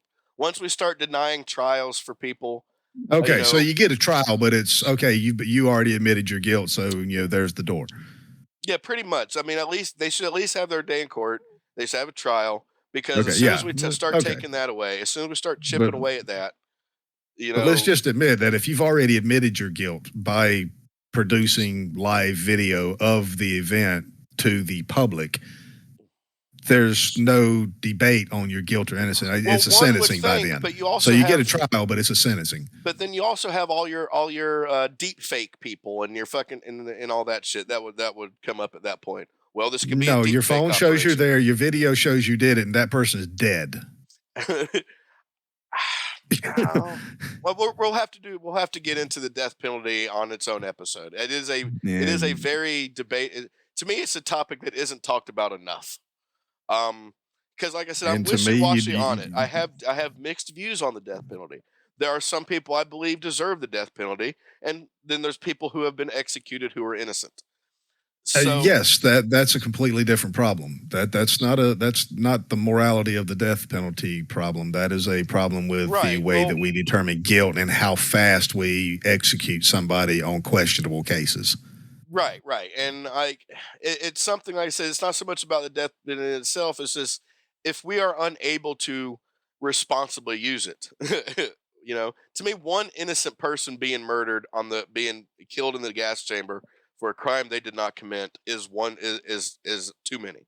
That's one too many. Yes, absolutely. Anybody in jail for a crime they didn't commit is a problem. At that point in time, you are no different than anybody else who fucking murders someone. Hell, everybody, the jury that handed down the sentence, the prosecuting, the prosecutors, the judge, they should all be charged with fucking murder at that point, because that is what they have fucking done. They have murdered innocent people. I agree. And if you actually held that to the accountability level, then the rate of death, I bet you it will. If all of a sudden they're looking at the death penalty themselves, if they have to say, look, if I sentence this man to death, the burden of proof would be much higher. And that's what I think. Absolutely. I mean, the burden of proof needs to be undeniable before you give somebody the death penalty. And if if you fucking throw somebody in jail, give them the death penalty, and they are executed, and it is found out they are innocent, you should face the fucking same death penalty. Now you have murdered somebody, and we have proof that you were involved in it, so you're gonna die. Yeah, I bet you things change. You're going to be on the fast track because we have a paper trail leading right to you. It ain't no fun when the rabbit's got the gun and they have done nothing for the past 100 years, but try and make sure the rabbit don't get the gun. That's the thing, you know. Right. But yeah, you know, his lawyers filed a motion arguing that federal capital punishment laws were unconstitutional, which happens in every federal capital punishment case. It even happened in Timothy McVeigh's case. And hell, there was a Timothy McVeigh. I mean, it almost worked. Like they almost let him off the fucking chair. You know, they came close. They actually it got postponed, I believe, because there was a bunch of shit that the feds like kind of withheld from discovery, and a lot of it I think had to do with the other person that was with McVeigh. But we'll get into Oklahoma City another time. But yeah, that pretty much he got beat up in prison. Surprise. Like I said, this is I mean, he's spending time in South Carolina instead of damn federal prison. Yeah, ain't no way in hell I'd have took that. I'd have stayed in federal. Okay, you might kill me in 20 fucking years, but I'm in federal Well, no, prison. dude, he was beat. It actually happened at the Charleston County Detention Center. He was Well, in. yeah, and it ain't gonna be no better in a He was state penitentiary. He was in county jail. Now, somebody at the federal prison, if he was like maximum security federal lockdown, he wouldn't have been beaten. He would have been killed. Like this guy like kicked his ass, beat the shit out of him, and then fucking bonded out. Like he went home, you know, 18 months after the day after he beat up Roof. He had been sitting in jail for 18 months. He beats the shit out of Dylan Roof and gets released on $100,000 bond the next day. Roof and his attorney didn't decide not to press charges. Probably because Roof would have been fucking killed for pressing charges. Probably. He deserves to have his ass kicked every day. Every day. Like by the biggest, blackest people in there. Beat his ass every fucking day. He deserves it. Yeah, is he going to make him more racist? Sure. But fuck him. It's okay. The black people he's hanging around with now don't like him either. Yeah. He's no longer a threat to innocent people and you know, praying at church that welcomed him open armed. He's no longer a threat to them. He's a little fucking pissant nobody. Beat his ass. You know, don't shank him. Don't kill him. Let the fucking government take care of that. If you're in federal fucking death, if you're a federal inmate on death row right now listening to this, you know, and especially if you're a person of color, what are they going to do to you? You know, just beat the shit out of him any chance you get. He ain't going to be around too long anyway, because I guarantee you he will be put to death. His fucking shit, like, they're going to make an example of him because during his trial is. They should have already done it. They should have already done it, but because of like the shit we were just talking about, it takes a long time to execute people in most places, including the federal government. That's the problem. This kid admitted guilt. Right? It shouldn't have been that big hard an issue. He admitted guilt in the interview. He admitted guilt in court. He still admits guilt the last time they interviewed him. Kill this motherfucker already. Yeah. Exactly. And inmates who aren't on death row, don't kill them. Let the fucking government do it. They're going to. Let them carry that fucking karma, you know? Don't add any time to your sentence. Absolutely. Yeah, that's the end of Dylan Roof. Fuck him. Fuck his friends. Yeah. Fuck Stormfront. Fuck the what the fuck was that website? I want to make sure I want to make sure I get hate mail from the right people. Absolutely. Any neo-Nazi wannabe fucking, hey, look, I'm okay with the Confederate flag. I don't believe, some of these symbols that are being used are, as bad as they should be. But, I mean, if you're going to fly it, you better be able to back up your fucking reason for flying it. And I mean intellectually, not just say, oh, it's heritage. No, you better have a better goddamn reason than that. You got to tell me why your heritage... heritage is probably not the argument you want to use, because that just kind of believes that you were born into this shit. No, you have to explain to me why your heritage of centuries of racism, slavery, and oppression is more important than the African Americans' heritage of being systematically oppressed and slaughtered and fucking lynched. Like there was, I think it was Bobby Seale. He said when he was talking about he was one of the founders of the Black Panther Party. He said about the Confederate flag, when I see that flag, I don't see your heritage. I don't see that. When I see that flag hanging, I don't see your heritage. I see my ancestor hanging from a tree with a bunch of lily white motherfuckers like you standing around him laughing. How is his heritage less important? At what point in time? At what point in time do you look back and say, you know what? People in my past, my ancestors, maybe not even my ancestors specifically, but the people who flew this flag initially, I don't need to be a part of that heritage. You know what I mean? And like I said, if you want to find Nazi flag in your front yard, by all means, you have every right, but just admit what you are, you know, or have a good goddamn reason of explaining it. You know, I say you have the freedom to do what you want, but other people also have those same freedoms, and the freedoms of neither side should be infringed as long as you're not hurting each other. If you want to find Nazi flag in your yard, fine, but be prepared to fucking explain it. You know? Yeah, I believe everybody has a right to their own feelings, including assholes that have the wrong ones. I mean, you're entitled to be wrong. I mean, it's your right and your freedom. You have the freedom of speech. You have freedom of expression. That follows with it. But like I said, there's also consequences to shit. You got to remember that. Absolutely, you're free to express yourself. You are not free from the consequences of expressing yourself. Absolutely. You walk up to the wrong person and say the wrong word, he's going to lay you on your fucking ass, and he deserves every fucking right to do so. Them's his fighting words, so to speak. Yeah. And I believe that particular one would be actually held up in court. So anybody that lays somebody on their ass, take it to court. Let them take you to court over it. Yeah, seriously, them's fighting words. Make them admit in open court. Yeah.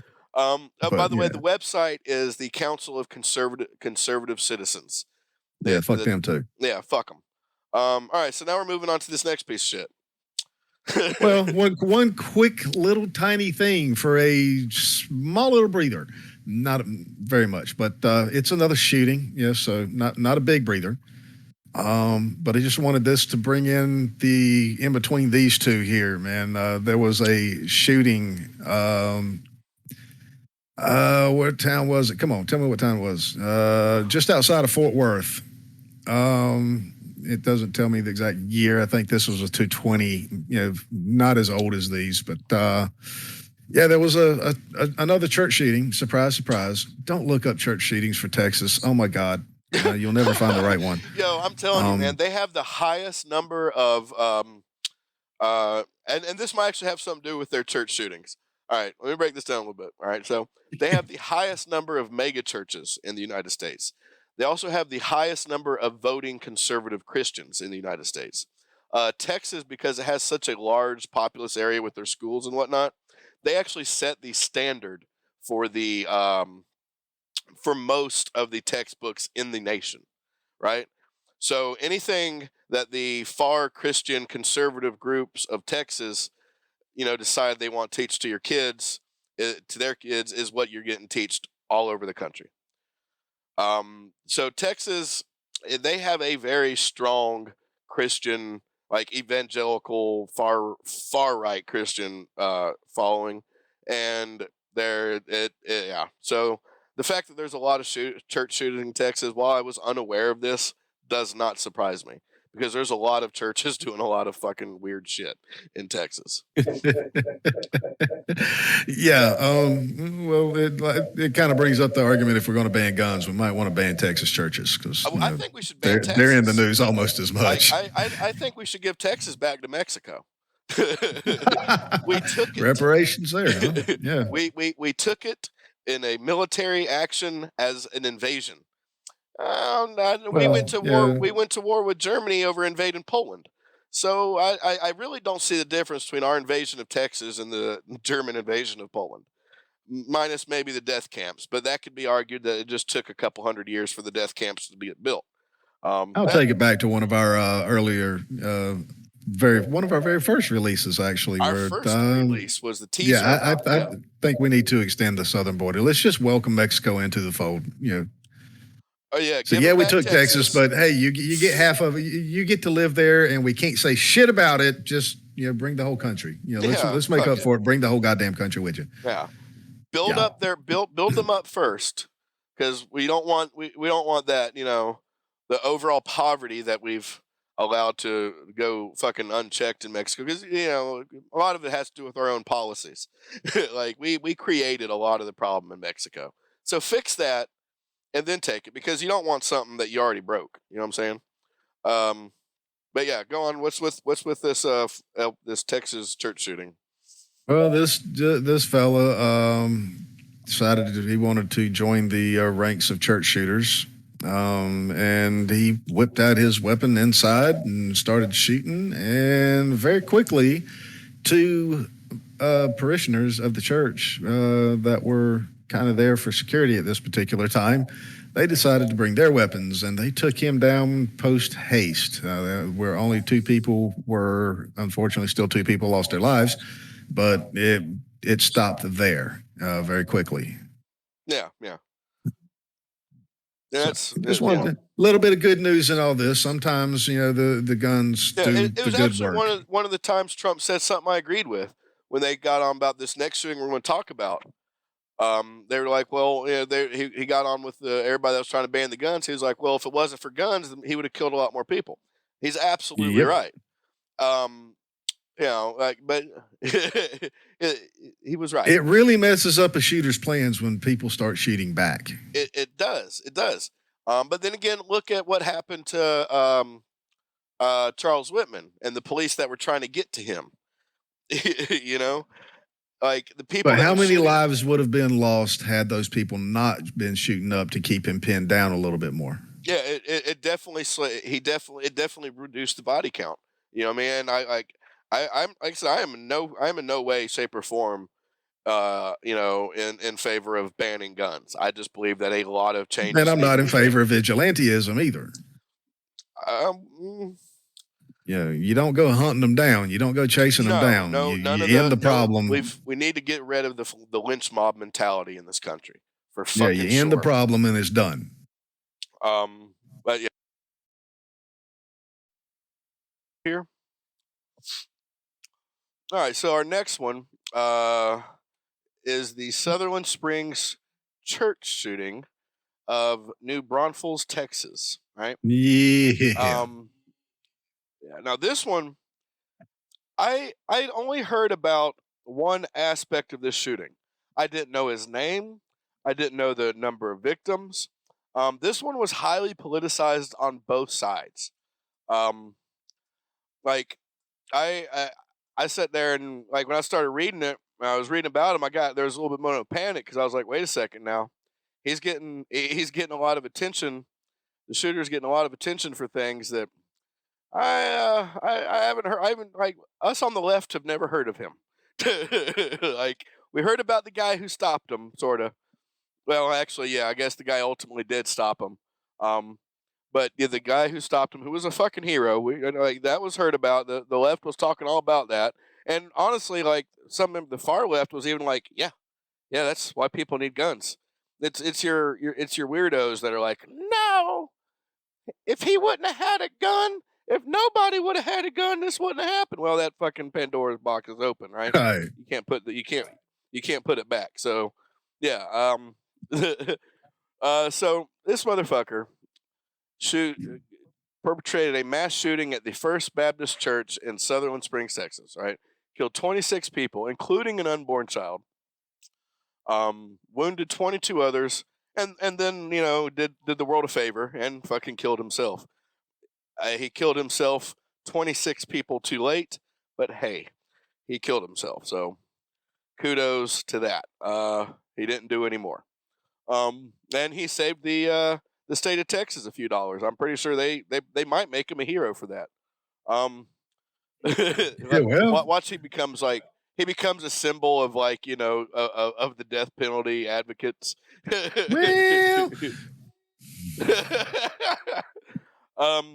Ain't nobody spending a tax dollar on him, so you got to give him some kind of credit. Now, in response to the people who thought that gun laws would have stopped this, he was prohibited from purchasing or possessing firearms and ammunition due to a domestic violence conviction Supposedly. during the Air Force. Well, I mean, yeah, the law is in place, and it did nothing. It did not matter. Yeah, because somebody at the Air Force been dropping the damn bomb. Fucked up. They failed to record the conviction in the FBI National Crime Database. Yeah, and this is which is used by the National Instant Check System to flag prohibited purchases. See, when I first heard that there was such a thing, I thought, well, then that's all we need. I didn't realize how poorly it's been implemented. Right? How unfairly it's been implemented. Both of these shootings, due to gun laws, should not have happened. Absolutely. I mean, that just shows that no matter what the law is, something's going to still happen. All right. It's part of the reason. Like I said, I'm opposed to all the banning guns. Nothing we've banned. We've banned drugs. I'm rolling a joint right now. We banned child pornography. Almost every one of these son of a bitch, an enormous chunk of these guys, and surprisingly so, had child pornography. We've banned, all kinds of things. It makes no fucking difference. It doesn't erase them from existence. So, and people who are going to break the law, guess what? They don't give a fuck about a law. We need to go back to public shaming is what we need to do. The damn laws and, being able to have, you got to pay a fine for this. Oh, you get a few days in jail for this. Well, if we catch you, you get something for this. But, if we just look down our nose at this particular type of behavior and stuff, Right. And honestly, like, there was the movie Inglourious Bastards, that wonderfully historically inaccurate movie. There was a scene in it where the guy said, where they capture some Nazis, and they're saying, well, what are you going to do after the war? What are you going to do with this uniform? Well, I'm going to go home and I'm going to live a good life. Well, what about that uniform? I'll burn it. And they say, well, see, that's the problem. Nobody's going to know you were a Nazi. So they carved a swastika in the captured Nazis that they let live's foreheads. Well, that is problematic with certain things. I do think that in cases of, say, severe domestic violence, sex crimes, with certain laws that are exceptionally predatory to other people who have shown a tendency to prey on the innocent, they should wear a fucking sign on their forehead. I wasn't talking about that daggone grievous, bro. I was just talking about, like, having them walk through town crawl through town on their knees, naked, shame. Then they leave town, right? And just like these fucking Catholic priests, nobody knows who they are where they go. We got media, man. Everybody's going to be fucking TikToking that motherfucker walking. Dude, come on. Well, like I said, there's some things that are coming towards it, but no. Certain people who have preyed on innocent people and have done their time, now you should allow, like, they should be allowed to, once they've done their time and have been theoretically rehabilitated, they should be allowed to re-enter society. But no one should ever again look at a pedophile who has done their time and got out, and for some maybe lied about their name, come up with false documents. They should never, ever be put in a position where they can offend. I'm sorry, Richard. I'm going to have to ask you to refer to them as their new nomenclature as minor attracted individuals. Look, the rest of the LGBTQ community has disavowed them. It is only them that are trying to get added. They are the ones that are trying to normalize it. The rest of the community is like, hold up. It's like Kyle in South Park. But you have sex with children. Like, we get everybody having free rights and being equal and all that, but fuck you, buddy. Hey, I mean, I agree. I was joking, obviously, but yeah, in an overlapping joke at that, I hope that some of our listeners actually got that. I'd hate to have to explain it. It would ruin the whole thing. It would, and I kind of did, but it is something that I feel like that does need to be addressed at some point. Yeah, absolutely. You know, that they're trying to get added onto the LGBTQ community, and it's not strengthening their cause, but it is weakening the legitimate cause of the LGBTQ community. It is giving these people a foot point, a standing point. It's a point where people are going in PetSmart with and they have pride flags, and they're like demanding PetSmart take it down because it's satanic and they're pedophiles grooming children. Whereas, you know, most times PetSmart's like, no, you got to leave. In fact, we'll just call the cops. We have the right to fly this flag. You don't have to like it, but you can go to Petco. Right. You know, And that's the case with you don't anything, have folks. to- I mean, yeah, boycott them if you want to, but, you know, don't demand anything out of anybody. That's kind of, Yeah, don't go into a store with your fucking phone on just to create a scene because you think that all LGBTQ people are satanic pedophiles. That's no. And I'll use it from No. the one that's in my brain for some freaking reason about trying to force, you know, folks to bake a cake for a gay couple. Both sides. I mean, it goes both ways. You can't force somebody else to It do does, anything. it does. We If used you to don't wanna do that something, at you one shouldn't have point to in it. time in our history. With the exception of public office. If a court, if a judge does not want to perform a gay marriage, that judge should no longer be a judge there at public office. As long as that state has allowed gay marriage or what have you, it is that judge's job as a public officer of the state to do that marriage. I don't Public, give a yes. fuck how they Public, feel yes. about it. Legal. If Public, they- yes. Legal. Yeah. You know, marriage is marriage. Yes, absolutely. And it should be upheld as strongly as the so-called traditional marriage. Yeah. And like, whether you agree with the law or not, if you are a judge, a duly appointed judge in a state where it is, and it's been federally allowed, if you are a judge and somebody comes to you and wants to do a gay marriage and you don't want to do it because of your religious convictions or political leanings, quit your fucking job. Yeah, you shouldn't fucking allow job. those. If you're a judge, those should Like, not that's affect different your than the baker. decision. That's different than the baker. They shouldn't. They were a private individual who owned a company. Yes. I've always agreed with we reserve the right to refuse service to anyone. Well, I mean, it wasn't great for segregationalists in the South, but if you don't want to bake a cake for someone, don't fucking bake it. And the big way we got rid of the segregated restaurants and stuff was to open up other ones that weren't. And the ones that were went out of business. Exactly. Boycott them out of business. Absolutely. I'll stand right beside you, you know. But you know, they have the right to say no. And for anybody to force somebody, we've done that before in our history. Let's not repeat that. It shouldn't, yeah. But tangent. Yeah, he should have never had a fucking gun. Not at all. I mean, it shouldn't have happened. And let me see. Let me try and find some. Let me pull up. I have what little bit there is about his fucking life. There's not much. This guy came out of nowhere, and he was an absolute asshole. He was born in this town in Texas in 1991. He attended the high school there. He grew up there. He had a disciplinary record at the high school. He was in trouble often at school. Falsifying records, insubordination, profanity, one drug-related offense. He was described as an outcast who was popular among other outcasts, which, I mean, I can relate. Yep. I was a troubled kid who was popular among other outcasts. Yeah,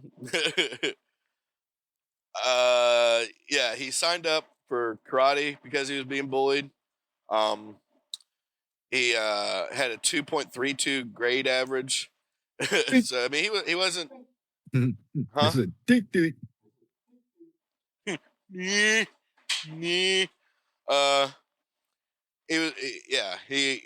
He wasn't always a psychopath, though, according to some of his middle school friends. And as he grew into something else. No, they said they saw him change into something that he wasn't, but whether he wasn't before, he was when he was at the end, you know. And we see this in a lot of, like, especially with psychopathy. You'll see it a lot of times. Like it manifests itself somewhat in early childhood, especially with like getting in trouble a lot and what have you. and kind of like bad impulse control. But it really starts to manifest itself during puberty. And that's kind of what they're saying. Like as he grew older, as he and whatnot, he started to get more and more distant from reality. So what do you do when you're a budding psychopath and you flunked out of school? Well, you fucking join the military. You're right. Well, he was in the Air Force. Yeah, I don't know what they Me say. either. They probably don't. They probably This don't. guy never existed. Yeah, it's like the Air Force does with everything else. He was just a weather balloon. Right. He was sneaking firearms onto Holloman Air Force Base. He fractured his toddler stepson's skull. This is the incident in which he assaulted his wife, fractured his stepson's skull, and it's the incident that made it to where he should not have been able to purchase the guns that he did.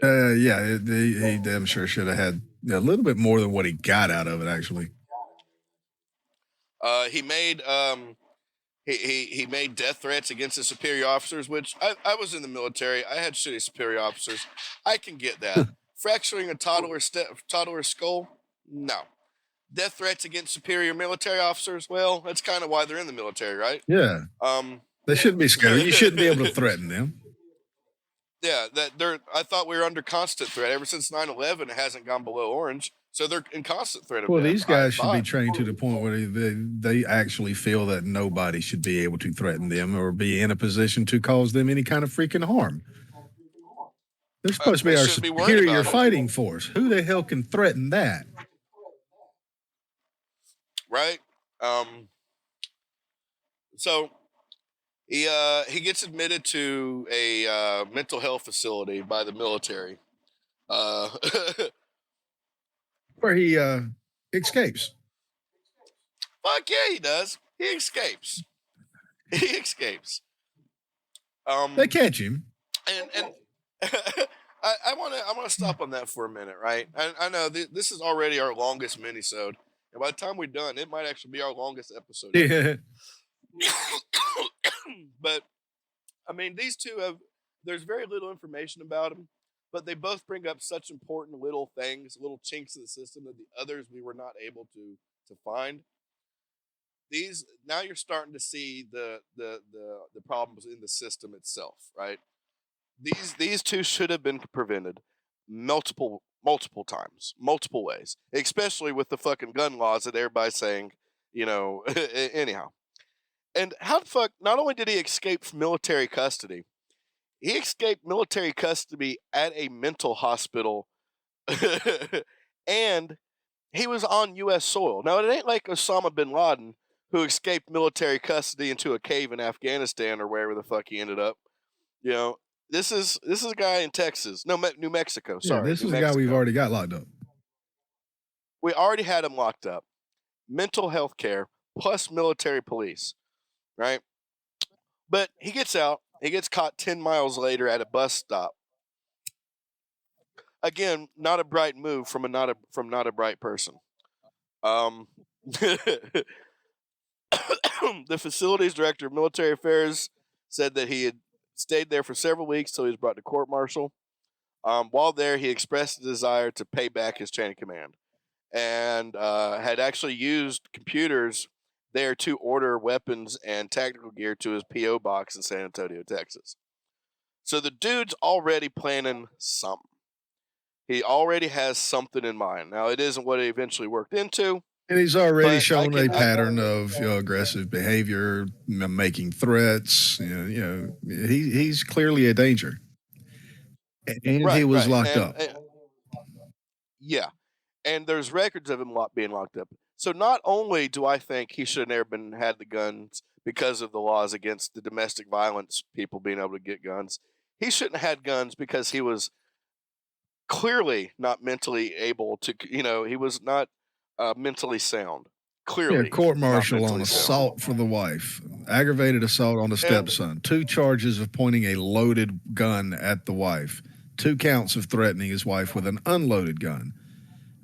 I mean, these are the charges on him. And This is a man who there should have been as soon as he walked in somewhere to get a gun. But here's the thing: while in a mental hospital under military custody, he ordered guns online at the military mental health facility. He ordered fucking guns online. I mean, how many fucking balls do you got to drop before you quit playing? You know what I mean? Like, well, that is absolute failure. I went to prison. Great, it wasn't military prison. It was state prison. You know how many times I saw a fucking computer? None. Even in the offices, they had little laptops they would like put in their desk when you went into the office for like any kind of administrative thing. funny enough, there's no mention of the weapons that he actually bought from the website or exactly when. They've got every other weapon that he had bought in the last 5 years before this, but no mention of getting what weapons from that website. Now, I'm not doubting that it happened, but all they said was weapons. I'm not sure what he can order online from Texas. I know here the only weapons I can order are knives, some swords, and black powder weapons. But yeah, well, I mean, Texas is like any other state. Like I said, it ain't going to have the same kind of gun restrictions as Texas. So the fact that he was able to get guns sent to a Texas address from the internet, that I don't find surprising. The fact that he had access to the internet, I'm sure that even in what my I find area, there's a way. surprising. And what? I'm sure even here in the Carolinas, there's a way to order Look, actual weapons online, firearm types. For every gun restriction, they open up 7 loopholes. You know what I mean? Yeah.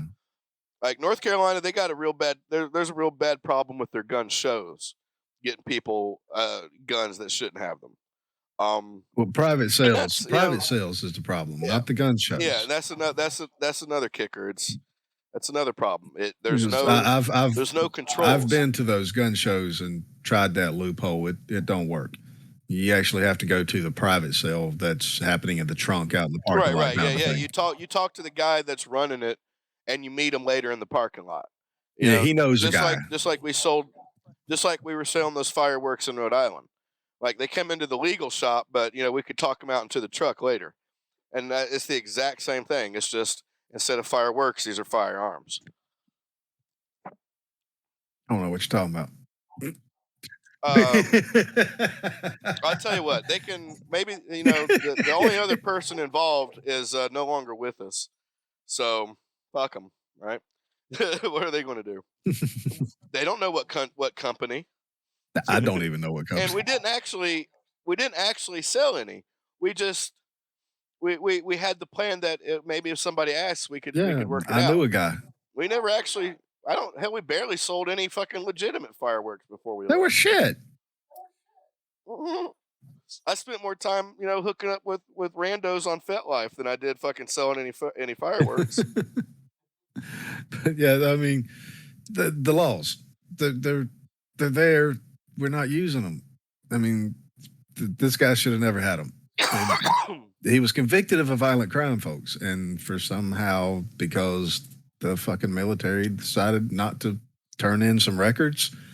This guy was able to buy quite a few weapons that he should have never had his hands on. I mean, the big one is the one that he actually used, the AR-556. Again, it's one of those style rifles, the AR-15 framework kind of a thing.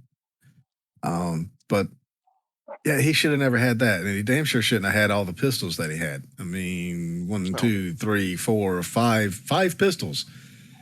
And he was denied the fucking permit to carry a handgun. So, and he still found a way to get all these pistols. What the hell? Yeah. And did you left something out about his assault on his wife and stepson? He waterboarded her. Yeah, I found that, but it was on the New York Post, so Well, no, there's a direct quote also from her on another one that's not just the New York Post, the San Antonio Express. He also was investigated for rape of his then girlfriend when he got out. When he got out of the hospital and out of the military, he went back home to New Braunfels, where he lived in a barn at his parents' home. I did find. And he was shortly. Go ahead. Go ahead. Damn it, I got distracted. Oh.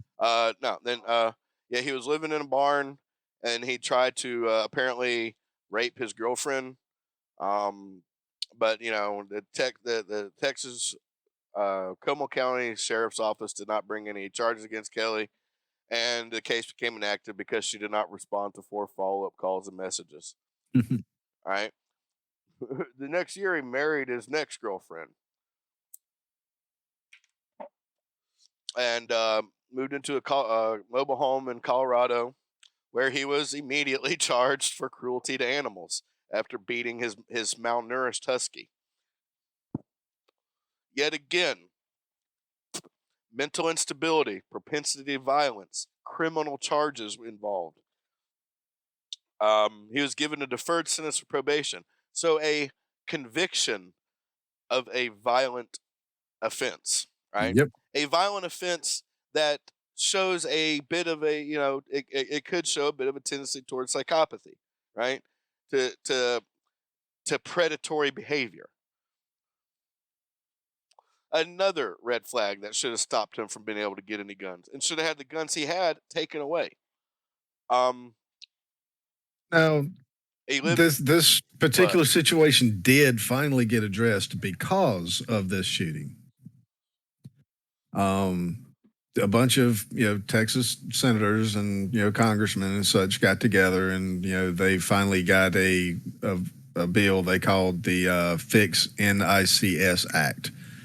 And it was to get all this stuff, all these little loopholes and stuff, you know, closed up from where people don't have to report within a certain period of time and all that good stuff.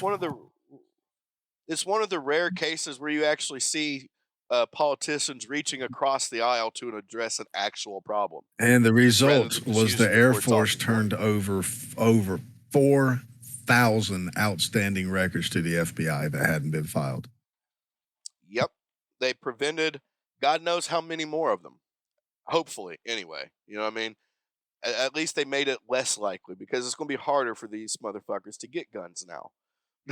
Yeah, and they've done a lot of work to the background checks and tightening those up and closing some of the loopholes. And like I said, they got this particular reporting loophole, you know, closed up to where, you know, they're supposed to be actually reporting this stuff as it happens instead of piling it up for months. It was pretty much understood for most folks that, you know, the gun laws that we had didn't stop it. Having stricter gun laws would not have stopped it. And, you know, again, with stricter gun laws, would the Good Samaritan that actually ended this, would he have been able to have a gun himself and bring it outside? You know what? I didn't actually look into this guy. I looked at what he did in this particular case, considered him a hero, moved on. But to be fair, I should look, should he have even had his gun? You know, that's a thing that, like, I don't know. Does this guy have a history like this motherfucker? Maybe not. More than likely not. But, you know, yeah, but yeah, I don't know. I didn't look into his history of whether he should have or shouldn't have had one. All I know is, you know, he did a good thing with the one that he had, and, you know, we take that as fast value. I'm not looking any deeper. And that's as far as I took it. And you know, I'll take my stripes for that one. That's poor journalism on our behalf, and we apologize. Yeah, absolutely. I will say that, you know, for anybody, I don't care if your weapon is legal or not. If somebody comes into your door, whether they're related to you or not, and says they're shooting down the road, I don't care if it's a church or gas station or what. If your first response is to grab your weapon and go try to stop the issue, you know, kudos, more power to you. We'll worry about the legality of it later. Stop this fucker from shooting later people. on. Yeah. in the meantime, save lives if you have the ability. Absolutely. That is your duty. It is your duty not only as an American citizen, but as a human being. Absolutely. If you are able to save innocent lives, do so with little to no regard for your own safety. And we'll worry about the legality of bullshit later. If you've done something Yeah, good, I'm pretty sure we'll overlook anything that you did wrong in the act of doing so. It's what they call mitigating factors. There's precedents for stuff like that. You know what I mean? Where he might get a little slap on the wrist, but yeah. I found some more information so- about this creep. Yeah. Yeah. The first thing when I searched this guy's name, this is the first thing that I popped up here. And I'm just going to read a little bit, and you really got to hear it here. I don't know if you found it or not. Should have, but I probably did. I didn't get as far into Kelley as I did on Roof. this is it starts off nice and well. Devin Kelley, was the perpetrator of the Sutherland Springs, Texas shooting at First Baptist Church. He murdered 26 people on November 5th, 2017. Everything's off to a good start here. According to the New York Post, Texas shooter Devin Kelley was a creepy atheist outcast who never fit in and berated religious believers on social media. I searched for that and I couldn't find it at all. I could not find those words anywhere from the New York Post, which is actually surprising considering where it's at. But I did find something else amusing.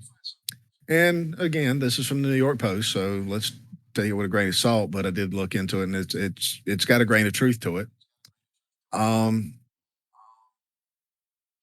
The Justice Department filed an appeal to a multi-million-dollar verdict to the families and victims of this particular church shooting. Because the federal judge had found the United States government was at fault for allowing the gunman to acquire a gun because the government failed to report that he was dishonorably discharged with the crimes that he had been convicted of in his courts martial. And the current administration is apparently fighting it. And I'm scrolling down here. There was a reason that they gave here.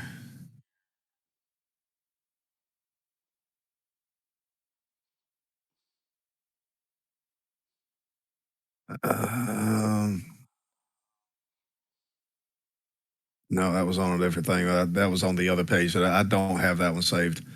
But yeah, they've got a reason for it, and it's a fairly legitimate reason about who should be at fault for other people's actions and stuff. That the government itself is not responsible for the actions of the actual shooter, for committing a crime. Regardless whether or not the fact that he was able to get a weapon because of failure of paperwork. Yeah, I kind of disagree with that, but again, I can see it as well because I see their point. Yeah, because I don't believe that we should sue anybody that didn't actually pull the trigger. Namely the gun manufacturers. But if I'm taking that step, then I have to take the step here as well. That it's not the federal government's fault nor responsibility to reimburse you for such an action. No, I do feel though, like if you know about something, right, and you don't say anything, you don't at least try to take some steps to prevent it, then you should be at least civilly liable. Maybe not criminally. You should, but then you carry some fucking guilt because you knew and you did nothing. It's like they said, after the Nazis and whatnot with the Jews. All it takes, for the success of evil is for good men to do nothing. Yeah. I mean, they hold some water. It definitely holds some water. But how far you take that is the point of debate. And yeah, I get it. You pass it along. You notify some form of law enforcement or something. Now at that point in time, you have done your due diligence, bare minimum. You know what I mean? You have at least said, "Hey, look, this is what I was told. This is what he said to me. This is what I've seen." you do your fucking deal. Now, I'm not saying I'm a fan of snitches. No, but I am a fan of malicious thing, like, we yeah, knew for a like fact that, Dylan Roof talking about shooting up the college. well, I'm saying like this, if it was shown that the Air Force was intentionally holding these records back because it would tarnish somebody's ability to own a firearm or, whatever in the future. Well, then yeah, Then, that's obviously that's That's a totally they're different just story like than the- I'm talking about here. This is, a Yeah, I got you. backlog of, information that people just, for some fucked up reason didn't deem important enough to jump on and get done today. And I mean, I Agreed. get that. And like I Paperwork said, is they- paperwork when you these people, folks. I mean, I don't think there was any malicious intent, which means I don't believe there was any justification for a lawsuit to begin with. But that was the thing that I found when I was trying to look for this, creepy atheist outcast thing. Well, according there was articles in the BBC, and of course you could also there was articles in the Independent and articles in the Daily Telegraph, but there's been multiple things about his he was always pushing atheism. Now there's another thing. Just before this, well, during high school he was trying to preach atheism, but in 2014 he started volunteering at a vacation Bible school at a First Baptist Church in Kingsville, Texas. Later on, he stopped volunteering and went back to posting about atheism. Now, the far evangelical right that kind of runs the country, has a lot of them. There, a few of them anyway. The ones that fucking make the publications that most of your evangelical pastors read to try to get their news that from people that are of God supposedly. They trust their news source because they're Christians, right? So a lot of these are trying to use this as a thing of Christians are under attack by atheists, and we took God out of schools, and now atheists are attacking Christians. That's not what this is. All right. So I was raised in a Baptist family, and I became an atheist early on. Now it took me years. I'm actually still undoing a lot of the damage they did with their fucking indoctrination, right? Yes. I have a lot of deep feelings about especially Baptist churches, but about the whole concept. But you don't just it doesn't happen overnight. You don't say, yeah, I'm going to run a vacation Bible school. No, never mind. You know what? I'm an atheist today. This guy had no idea what he believed. He just wanted to fit in where he thought he belonged, right? This guy does not represent the vast majority of atheists. And by vast majority, I'm talking like 99%. He does somewhat represent a large majority. Whatever, never mind. I can speak, but he does not represent atheism. And it is being pushed by these particular small sources, yes, but these sources are specifically tailored for people who then disseminate it down to their congregation as gospel. Oh yeah. Shit like this is dangerous, right? Shit like this is very dangerous. This actually mentions as well his criminal history. There's a one-liner about his criminal history. He received a bad conduct discharge for cracking his stepson's skull and assaulting his wife. Done. Yeah, that's less important than the fact that he didn't believe in Jesus, right? These people are insane. This guy is insane too. Now, there's a 5-line paragraph about him being a creepy atheist outcast and pushing his atheist beliefs, but a one-liner, just bad conduct discharge. That's it. For cracking his stepson's skull and assaulting him. That is it. So, and the dude wasn't even a true atheist, not in the real sense. Oh, but he was a fan of CNN and his political views skewed to the left. Yep, that's all they had to say about that.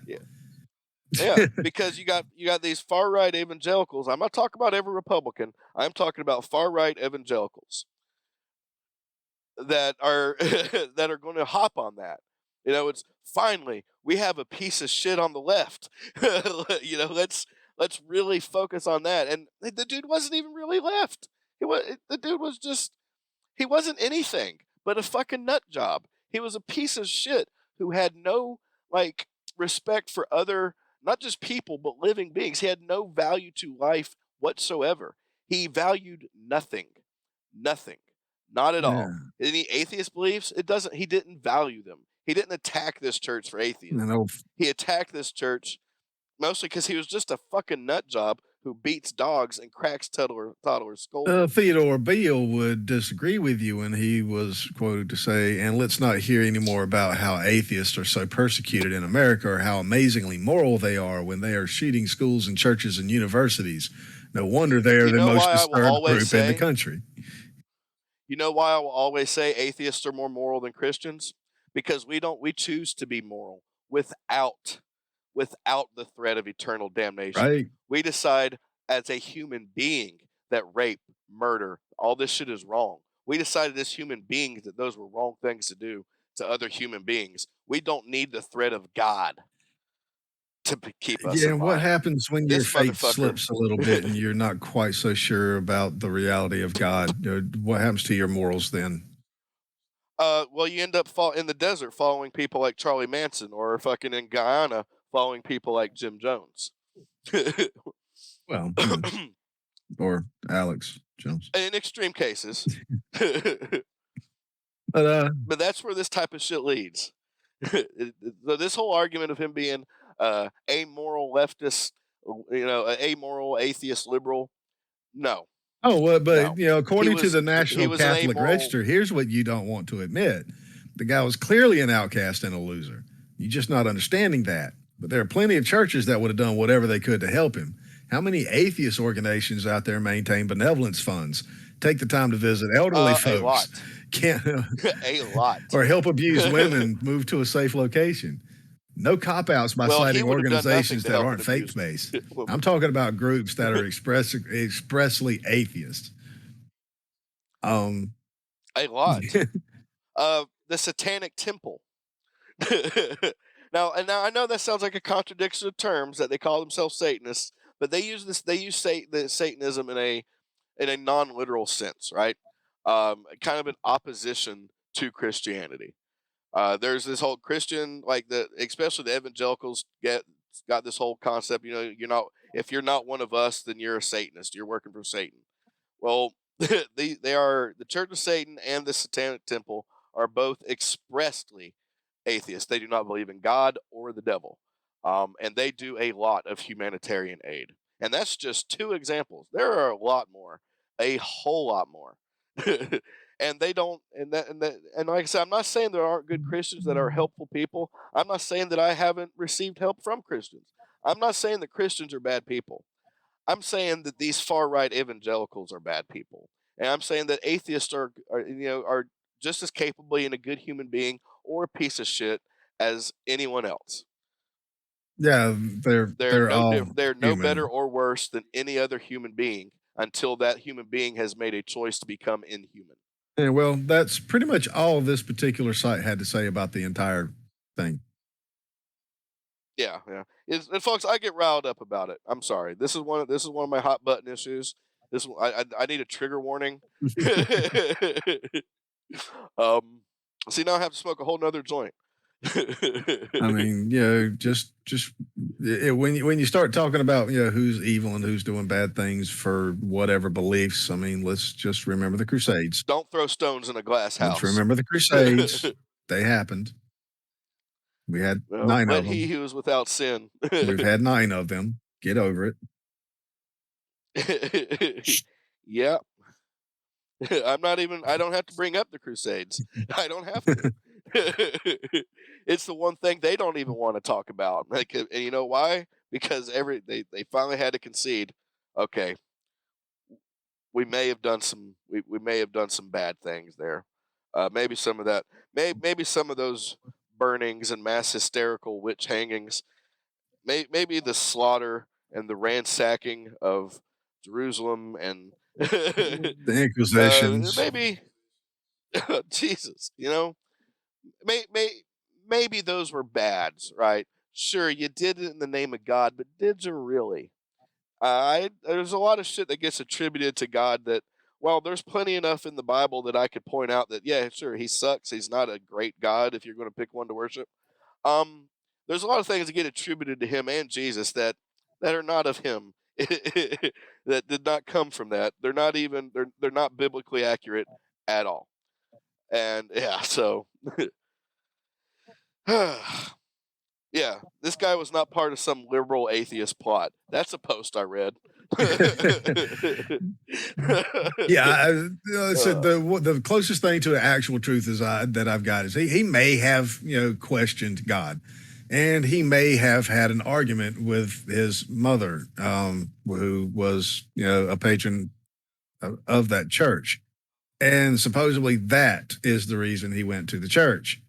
And I don't know why he decided everybody had to go, but the biggest pointer towards anything of a truth that I found is he had a grudge with his mother, and wanted to go. Well, here's the settle it. thing, though. He didn't want to hurt his mother, and here's why I think this. At least is what I think. I don't think he wanted to that morning kill his mother. I think he wanted to kill her. He didn't want her there because he called her and made a bunch of indirect threats, like just randomly out of the blue called her and started threatening her. So his mother and I think his ex-wife both stayed home because they were like, I don't know what's going on. We need to figure out what's happening. They had no idea what he was going to do, but they did know that he had just threatened them personally. So they were not at the church when he got there. I don't think it was going to be a thing for him to hurt her personally, physically. I think it was more along the targeting her belief. Because he questioned his maybe. That's the closest thing to a pointing truth. I think part of it because I think when I went finally rogue, it actually came out of I was attacking churches, but I wasn't attacking church members. I was attacking church leaders, and I wasn't attacking them with guns. I wasn't harming anybody physically like this, right? And you were only going after the ones in excess. Yeah, and I wasn't even going after your backwoods, preacher who actually believed it and was doing good things in their community. No, I was after the televangelists and the mega churches. And like I said, I didn't hurt anybody, but I did my time, and what I did was wrong. It was illegal. But I think what he did here, I think it had some of the similar roots, right? We both have reasons for animosity against the church. That's undeniable. However, it wasn't. I think, and you see it in his whole life. There's this pattern, this propensity to violence. More than anything, he wanted to hurt people. Yeah, and I think the church was a good excuse. More than anything, I wanted to to pay the rent, and the church, and my anger at the church gave me that excuse. I can't be. I ain't going to sit here and stand on a pedestal and be like, yeah, I was completely a political prisoner for fighting against the church. No, I burglarized rich preachers who were fleecing their flock.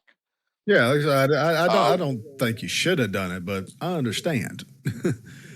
Yeah. If I was going to steal, which was the wrong decision to make, but if I was going to steal, I was going to make sure I stole from the people who deserved to be stolen from, who deserved to have at least a moment of comfort. Sort of like a Robin Hood. Yeah, there was a moment in one of the victim statements where they were like, I can't sleep at night now because I wonder if these people are going to come back. One, they were never home. They were at church when I burglarized their homes. So they weren't home. They were never in any physical danger. And two, good. Good. I'm sorry I stole. I did the wrong thing. But for these fucking crooks, to feel to have a little bit of fear in their life, something other than their made up bullshit that they're pounding fear every fucking Sunday and Wednesday at the pulpit. For them to have just a little bit of fear in their life, it was worth the fucking 28 months I spent in prison. Shit, you might have just opened up lying to Hill Trump was so damn popular. Because that's exactly what he did. He pounded fear at the pulpit. Yeah, man. 6 days a week. And the thing, yep. And he aligned himself. One, he pointed out that the news was fake and you couldn't trust it, right? Well, to people who agreed with who understood that, a lot of people were like, well, I can trust him now because he is telling the truth. He's telling it like it is.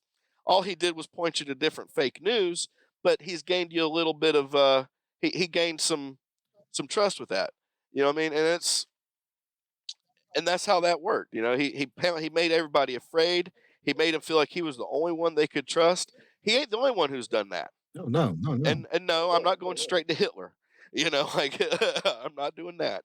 But there's been multiple cases of people who fucking rise to power based on fear and manipulation. Everything is against you. Everything is trying to hurt you. We are under attack. I am the only one you can trust. It's as old as leadership itself. Yeah, and history has always shown that it never works out that way. So yeah. No, anytime somebody says that you can trust them, that everybody else is lying, know that you cannot trust them any more than the other people who are lying.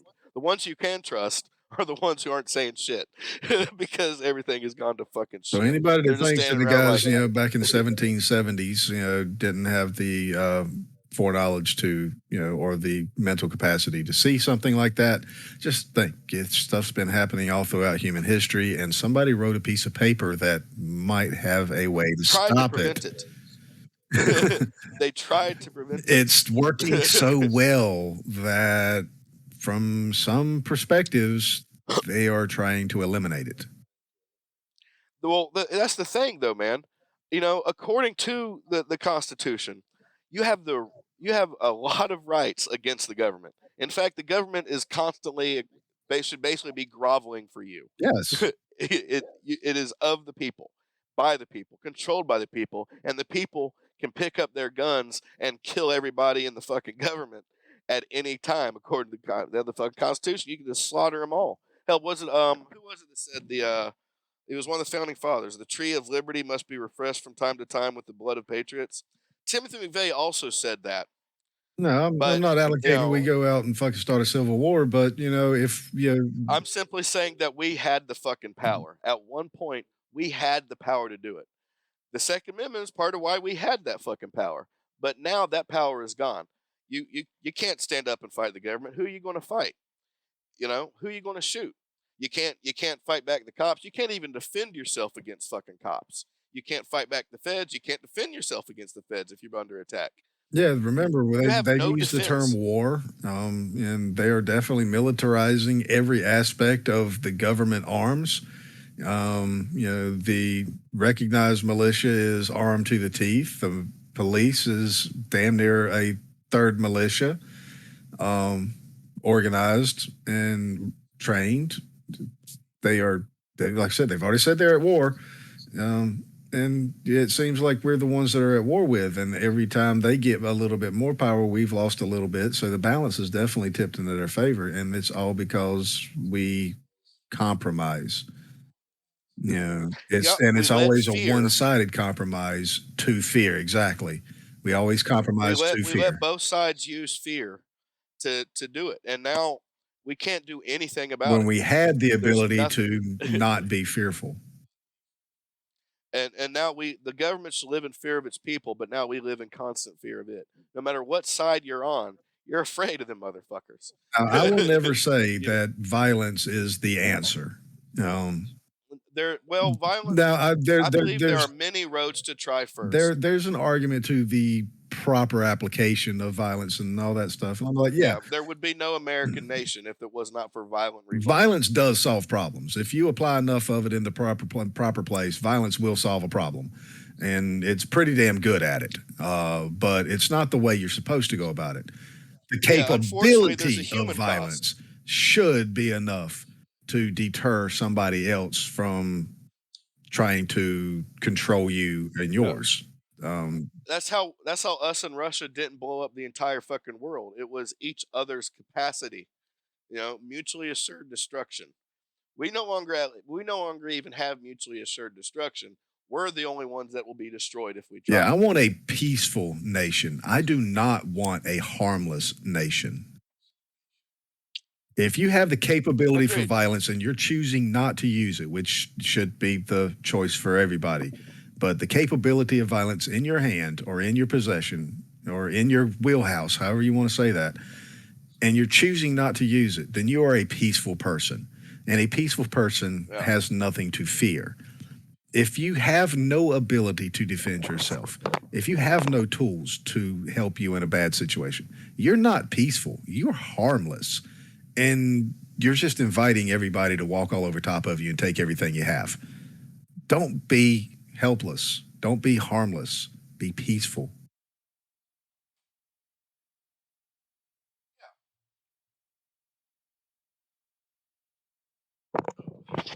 Yeah.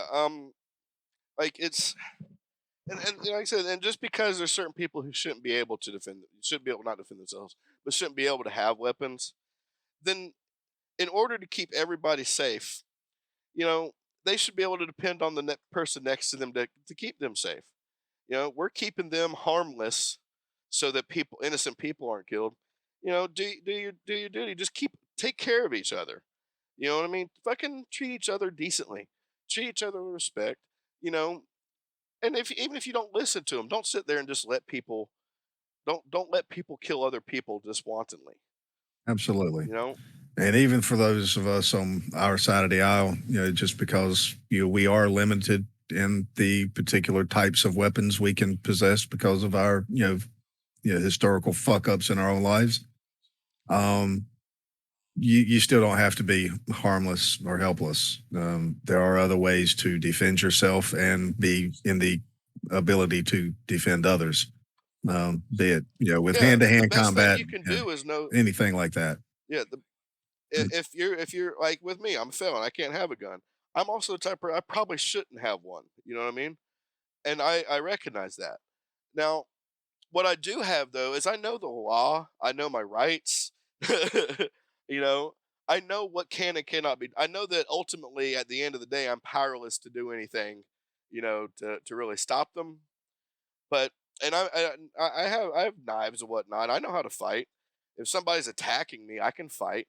I have a pretty good chance of winning. I feel like, and in at least most situations. There's nothing I can do. There's nothing I can do if I'm in a crowd and somebody starts spraying bullets. I can try if I'm able, but that's the thing. That's my duty as a human being to try. I mean, if I can't get to them to do anything about it, I'm at least going to shield the women, and that's just because that's the type of man I am, not because I think that a woman doesn't deserve a bullet as much as a man does. I'm gonna start shielding the kids first. Yeah. I can tell you the last person I'm shielding is like some 80-year-old fucking farmer with that's on his third heart transplant. Absolutely. But I will stop and shield a kid. Yes, absolutely. Women and children. I'm the type of man that is going to put myself between those particular humans and any human trying to cause them harm. If I can't take out the harm, I'm definitely going to shield you from at least one bullet. I guarantee you that, folks.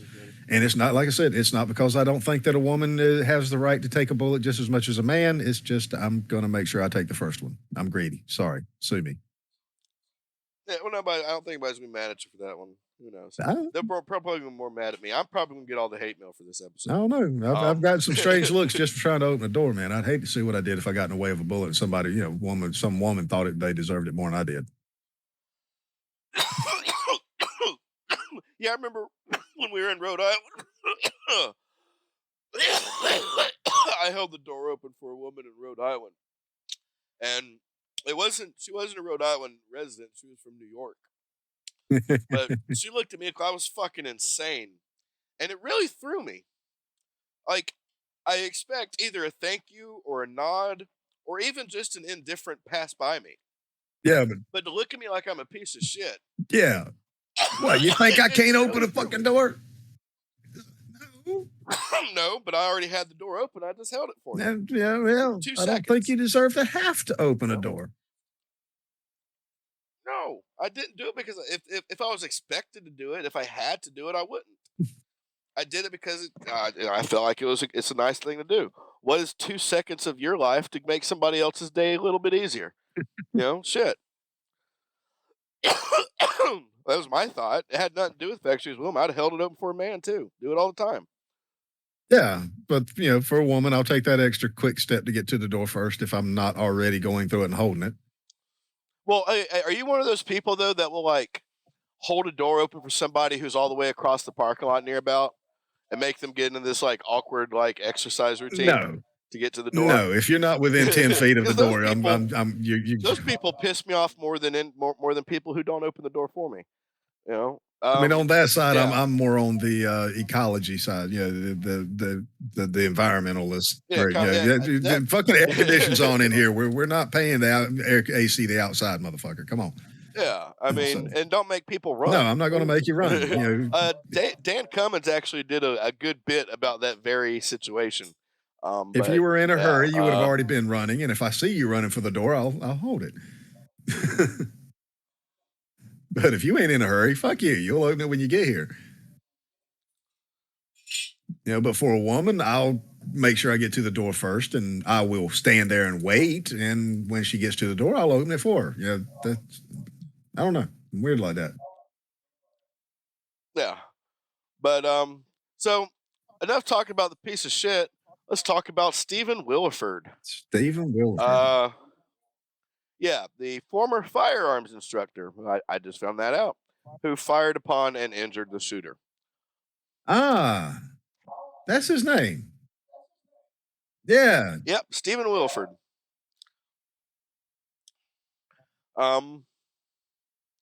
Let's see. Hold on. No, we doing that. So, There's the point in here that we had that. Remember, we said don't be the vigilante. Don't go chasing after the motherfuckers. You know, once these guys did. Well, yeah. And in this case, he did the right thing, and of course, because if he had not shot him and he had not pursued him, this dude could have very well either killed more people at this place, or if he had just shot him and let the dude live, he might have gone somewhere else. As it was, Careful with that point of view. I'll use it against you later. Yeah. So this guy gets out to the parking lot as what's his name is kind of moving around through it, and he grabbed what's his name? Kelley. Kelly's his name. He was moving around, and this guy had a rifle in his truck. Was it a rifle? Yeah, he had an AR-15 too. Yeah, and he gets behind his truck for cover and he fires on him.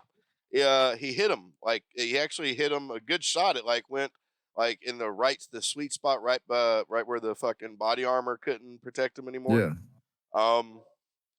And then so this dude, he gets hit by the bullet and he decides he's going to flee the scene. Well, fucking Stephen Williford here gets in this fucking truck and starts chasing him. He fires another shot. He gets into another dude's truck. Another guy, passerby. Oh yeah, he gets. Johnny Langendorf. He pulled up to see what was going on and got flagged down, and he jumped in. Dude, passerby. Yeah. Hey, we got to go chase this guy down. He just killed some people. All right, hop in. Yeah. Yeah. So they chase him up. Think about this. Up to 95 miles. Think an hour. about this. A guy with a rifle runs up to your vehicle, and you stop. Yeah, they pursued him at speeds up to 95 miles an hour for about 5 to 7 minutes. Stephen is on the phone with the police during this point in time. During the chase, Kelley called his wife and spoke to her and his parents, informing them that he had just shot up the Sutherland Church and telling his father that he was injured and didn't think he would survive. He repeatedly emphasized how sorry he was. He lost control of his vehicle, hit a road sign, crossed a ditch, and this kind of rolled to a stop in this field. He then shot himself. Police got there. He was motionless. Well, when Williford and the guy who got in the truck with got there, he saw he was motionless. They kind of stood back and held him down. Made sure he didn't leave the truck, and then police took over. He was found dead in his car with 3 gunshot wounds, including a self-inflicted head wound. So both of these shots that Stephen Williford fired at him hit their mark. And that's another thing. If you're going to have firearms for safety, you need to be properly trained in how to use them correctly. Problem is that does sometimes backfire. I bring up again Charles Whitman or Lee Harvey Oswald, which we haven't got into that because that wasn't a mass murder. But they were both well-trained murderers. Yeah, well, I would say that if everybody else in the country, that had a desire for firearms was as well-trained, then, it evens the playing field a little exactly. bit, right? And that's the key. while it does make more effective killers, it also makes more effective heroes, like Stephen Wilford here. Exactly. So go to the damn range, learn your weapons platform, know how it works, know every damn thing about it. Know more about it than you do your daggone shoes. Learn how to use it like a responsible fucking person.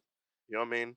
Don't be out there fucking like spotlighting deer and shooting fucking bullets into the air and fucking New Year's Eve. Learn how to use a weapon as it's supposed to be used for. It is a tool. Yeah, you got a right to it can you save got a your right life. to possess arms. You don't have a right to wave them all willy-nilly and fucking fire them off just because you want to hear the sound of a gunfire. You don't have those rights. You're actually infringing on other people's rights to having a quiet evening at home with their neighbors without fear of getting shot. The majority of people don't want to live in a fucking war zone. No, but I do want to live in the land where, like, this guy, I can't say it enough. This guy comes running out with a rifle in his hand. We're not talking about during hunting season out in the woods like I just shot the buck kind of running out to the truck with your buddy that knows you're hunting. No. We're talking about in the middle of town, out in public. The dude just comes running out to the damn street with a gun, and the guy's comfortable enough to stop. I mean, that's the kind of mentality that we should have. I mean, I want that mentality right there all across the nation, to where if you see somebody running to you, whether or not they've got a gun or not, your first instinct is, what does this guy need? This guy needs help. What's up? Not that, oh my God, it's a killer. You know what I'm saying? It should be a fucking surprise that it's a killer. Not surprised to the point where, oh my God, nobody could do anything about it. But, I'd be much more safer in a world where everybody had a weapon and was trained to use the daggone thing and walked around with them openly than I am where everybody's trying to hide the fact that they've got a weapon. I don't like that world. Yeah. I mean, I already have the high distrust for humanity already, and just being able to look and see where that distrust should actually be placed is a whole lot more beneficial for folks like me. Yeah, and like I said, if everybody was a Stephen Wilford, well, there would be no need for guns, would there?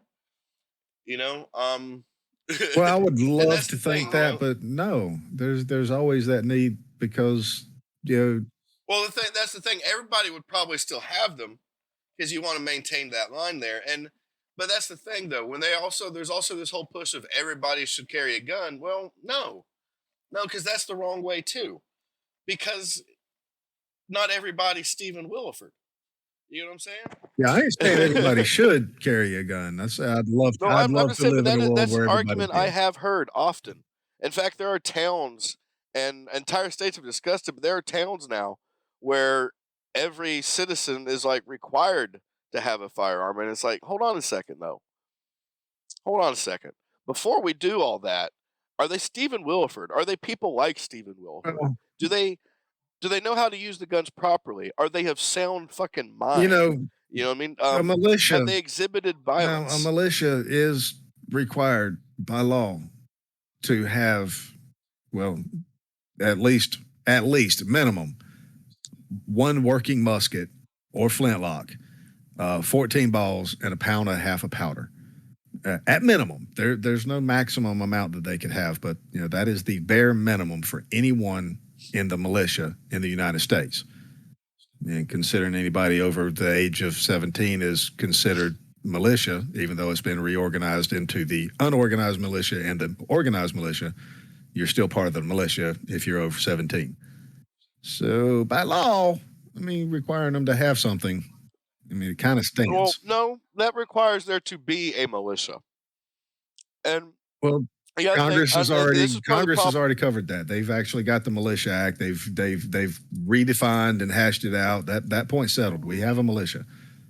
Well, we have the ability for a militia. That's the reason of the 2A is not because of the militia. It's so that we could have a militia. Exactly. That doesn't equate to every man, woman, and child carrying around guns. You know, that doesn't even equate to every adult carrying guns. Yeah. An organized and well-trained militia. If this is not an organized and well-trained person, then they are not a member of that militia. Well, that, and therefore, my friend, is a failure of Congress, not the law. Congress is responsible for training said militias, whether they're organized or not. They choose to only train the organized militias, the National Guard and Coast Guard. You know, the rest of us, don't have no requirement of training, unfortunately. And, that's one thing I would say is, okay, the government's not going to do it, but at least set up schools for, and make it where private folks can do training to a government standard. And if you can pass that test, then you are good for your 2A ride. And that standard needs to be it needs to be fucking held.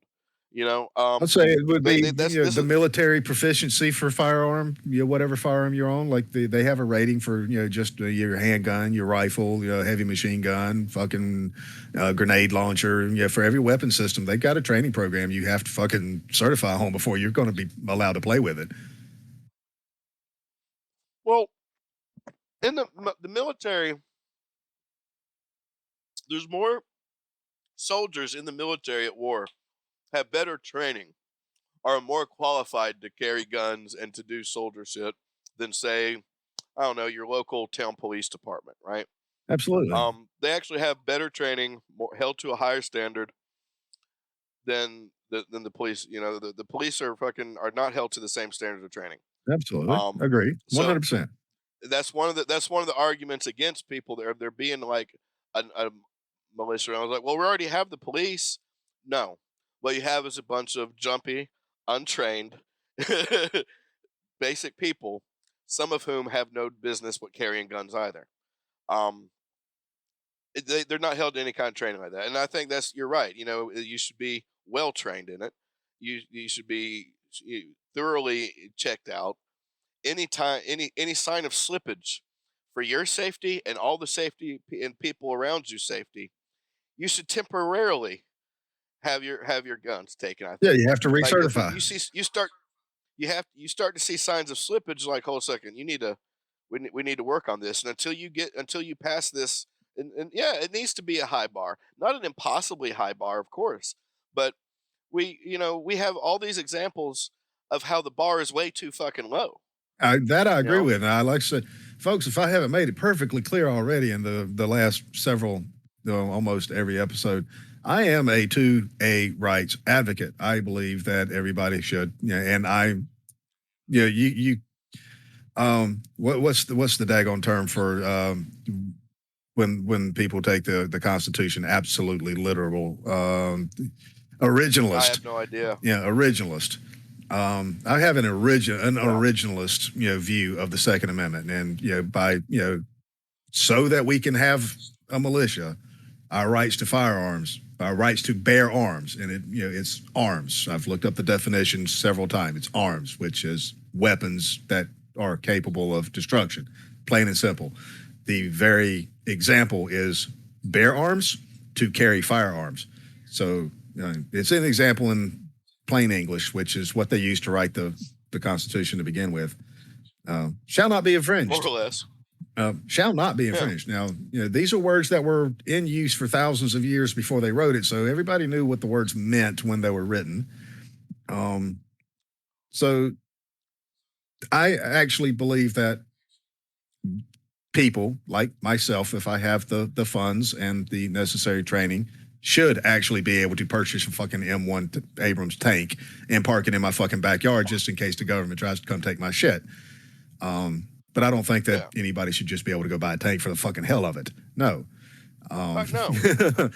But you should at least meet the minimum qualifications absolutely of the rank required by the military to use as that weapon. Firm as I am, I believe in the part of regulation being as taken to working order, high working order. The original definition, not regulated as in controlled, unless you're talking about control into maintaining the working order, then okay. I'm actually fine with, knowing where the weapons are.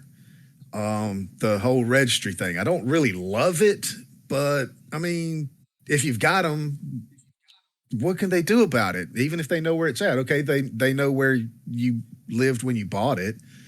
They don't know where you parked it, so they don't know where your safe is. So who gives a fuck? If they ever try to come get your shit, you use your shit and you stop the shit. Well, you end up like David Koresh, or bad example. I got a better example. Randy Weaver's wife. That's how you end up if they come to get it and you grab your shit and keep it. That's where you end up, though. Well, I'm not talking about as an individual thing. We saw how that shit turned out in Waco. It takes more than a small group, but I will have to say that there was 52 of them, and half of them were women, and some children's, and so you probably had a fighting force of maybe 20 guys with guns that actually held off almost 80 government folk for. Well, see, that almost happened at Ruby Ridge. See, people were less. But what I'm saying is, when that kind of stuff happens, because those are our cues to actually stand up as a nation. Well, that's why Ruby Ridge they tried. People were upset with Waco, but there was a big propaganda thing that really portrayed David Koresh to be more of a criminal piece of shit than he was. He was a piece of shit. By no means, get me wrong there. He was a piece of shit. But he was actually in no violation of any federal or state law when the ATF raided him and attacked him. Yeah. Randy Weaver was in violation of a minor, a court case, right? He didn't appear to court, but he didn't appear in court because the court case had been changed, and this dude lived on this weird fucking like compound. Well, not even compound. It was like he owned basically a mountaintop. And he lived up there kind of isolated from society. So when they changed his court date, he didn't know about it. He didn't go down and check his mail. He was already, because the feds had set him up to begin with, right? Yeah. So the FBI come to get him, or the ATF comes to get him, and they're like creeping around his property unannounced. His son's outside with his dog. And of course, Randy Weaver was one of these right-wing far guys. Everybody at the house had a gun. And these guys who aren't like dressed as officers, they didn't announce themselves. They shoot his son's dog, his 15-year-old son's dog. This kid just sees these two guys pop out of the woods and shoot his dog. So he does what any responsible person does, and he fucking opens fire, right? Well, this ends with a ATF officer either being killed or wounded, and Randy Weaver's 15-year-old son being killed. Well, this leads to a standoff that lasts for days. And eventually, the FBI has a sniper kill his wife while she's holding an infant child, right? They sniped her through a door, almost killed the infant child. Well, everybody, including the white supremacist compound, the Aryan Nations compound that was like on the next mountain over, several fucking groups, political groups, militia groups, they came. They came hauling. They were going to wipe out every fucking ATF agent they could. But what happened is they got stopped before they ever got close. They've realized that there was this huge outcry. So what did they do? They shut down traffic for fucking cities around. Now, the only thing you could have done at that time is to open revolt in every city in America, right? That could have stopped it. Yeah, that's what I'm talking about. We don't really have to go to the guns first. There are ways of discourse, as we've seen in the last few years, that work fairly well. And if you're doing it in the right way, they let you get away with a lot of shit. But someone in the French Revolution said that rioting is the language of the oppressed. Yes. So which by all means, and if something like that incident were to have happened in today's day and age, I would actually be speaking to folks that are listening to do something a little bit more. And I'm not saying violence. I would never go to that anybody should fire the first shot, but to make yourself known. It would be, if I were there and I had my opinion, as I say now, I would say that an event like that is time for everybody. And I mean every single fucking person in this country to say, I don't care what your political value is, that shit's wrong. He broke no damn law, and the government's coming in and doing some this shit like this. The same with Waco. Even though supposedly they broke a gun law for having purchased a banned weapon, I'm not sure about that. But so what? It's their 2A right to have fucking firearms, well, to bear arms. And so we've got two major events that people should have stood up, grabbed their weapons, went out in the street, stood up and said no. That's all you got to do. Just stand there, say no. The government goes too far at this point. Tell them to fucking back off. You're the fucking people. You're the one that tells them what to fucking do, not the other way around. Stop calling these assholes leaders. They're servants. And always were, right? And that's why I have I have these reactions I do towards like law enforcement and government in general. Any type of way anytime I see somebody fighting back, whether I agree with their cause or not, I am proud to see somebody fight back. And when they let me down by not fucking doing anything, by stopping at half measures, I am disappointed yet again in humanity. Absolutely. But during both the January 6th fucking uprising and the BLM riots, I was excited at both times. I thought maybe now. Maybe now. Yeah, maybe, but no. Everybody just. But no. I mean. And I'm starting to believe that it's too late. Yeah, you did kind of the right thing for absolutely right reasons, but you went down you took a wrong turn somewhere. Had you kept the focus and pointed it at the right problem, you might have actually found a solution. Organize yourselves better, folks. Pay attention to what's going on around you and target what you're going after. Don't just go random. We don't need shotgun style effects here. We need precision. Go after the problem. Don't hurt the people that are trying to support you. People actually got to be prepared to put everything on the line for it. Absolutely. And that's something that was lost. And then we really lost a lot of that after like a lot of the 60s revolutionary groups fizzled out. These people were willing to lay their lives, pretty much everything on the line for what they believed in. A lot of them did. A lot of them the government straight up assassinated. And you see where we are today. Now the only time we'd see any resistance is either with like massive riots or or even hell, you could count these fucking mass shootings as a result of a horribly, horribly sick and broken system. It's not the guns. It's the system that the people live in that have these guns that have allowed it to go to this point.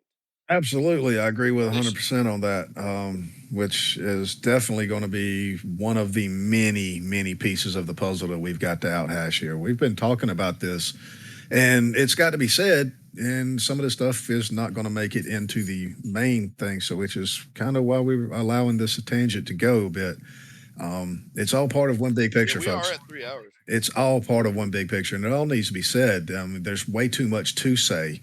And it can't all be packed into one little tiny thing. So, hopefully we've been entertaining and thorough enough to have your attention throughout this whole entire series so you get every bit of it, and can finally piece all this stuff together when we finally get together with the main episode and really dive deep into all this stuff. I think we just did. I think we just saved ourselves an hour. Yeah, we definitely cut into the main episode a bit by just covering this bit here.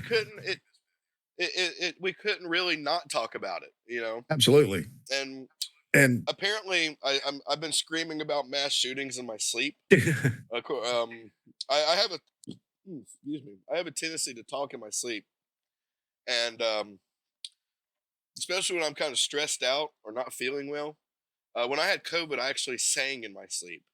We're on the final stretch. We don't have much more to go through to get to the end. Yeah, so it's affecting me. So I've also been extremely passionate this episode, I feel like, but these two shootings touched. It opened up a lot of wounds for me. it showed me a lot of things that I didn't realize I was fucking right about. You know, it showed me a lot of things that I didn't even, you know, I knew that the fault all had to be something to do with the system, and I feel like I found the majority of it, and you know, it's these people, they make the wrong decisions. They're psycho. Some of them are like Dylan Roof is a huge piece of shit, Yeah. but at the same time, you know, look at the world we're in. Look at the country. Look at the way things are. What else are you? What else could happen? Yeah. Surprised we don't You know what have I mean? many more of them. Yeah, and you know, so well, folks, this has been Anarchist Rantings with Rich and Mike. Yeah. Stay tuned for more. Yeah, I think I'll be nice and I won't split this into 2 episodes. I don't know, man. Yeah. It's not 4 hours yet. We said 4 is the max. Okay. We'll never hit. Yeah, we'll torture him for a little bit. We always try to aim for an hour. We'll accept 2 or 3, and it's getting right on 3. By the time we finish post with the intro and outro, it'll be about 3. So, yeah, if you definitely want the conclusion to this, you're going to have to pay attention and look for those notifications on just about every single platform you can imagine. I'm sure all you got to do is type us in. We show up at the very top on most things in searches. And you type in Stoner's Point on all platforms except for Google Podcasts, Stitcher, and iHeartRadio, Apple. Those are the only ones we're not on. All the other ones, we're there. And we're pretty much the only thing that pops up when you type in Stoner's Point. You'll find other stuff about stoners, but look for the medieval arguing guys. There we are. The original debaters. So, yep. If you like our, if you like what you're listening to, you know, you can find us all this place. Please hit those likes, shares, subscribes, leave comments, reviews. Anything to break up the algorithm, folks. It'll help us out tremendously. Oh yeah. If you're capable of doing so, we highly recommend that you go over to Patreon and join our $5 tier. There'll be other tiers later, but right now we're just trying to get out there. So join that $5 tier. You'll get access to bonus episodes. You'll have early access on most episodes. I'll be doing early access. Like this will be early access. It will become public though. But there will be several. There are already a couple. Like I think we have 2, like exclusive bonus only episodes, and then we got stuck on this, so we really haven't done any bonus material. But yeah, if you're able to, follow us on Patreon. If not, we get it, man. We're broke too, so go ahead and just, like I said, comment, share, get us out there, get us out to the people who can help us out. Absolutely, folks. Yep. So if you like our intro music, check out Wickless Sky. He's on all the platforms we are on and then some. Stay tuned for our upcoming podcast. Me and Jessica, we will be doing a cult serial killer podcast called Charlie Manson's Fanny Pack. We actually have some content to release. I've just been actually collaborating, working with Wickless Sky, getting a new intro song. That's the only reason I haven't put any content up yet. So, yep, just keep an eye out for that, folks. And as always, fuck around and find out.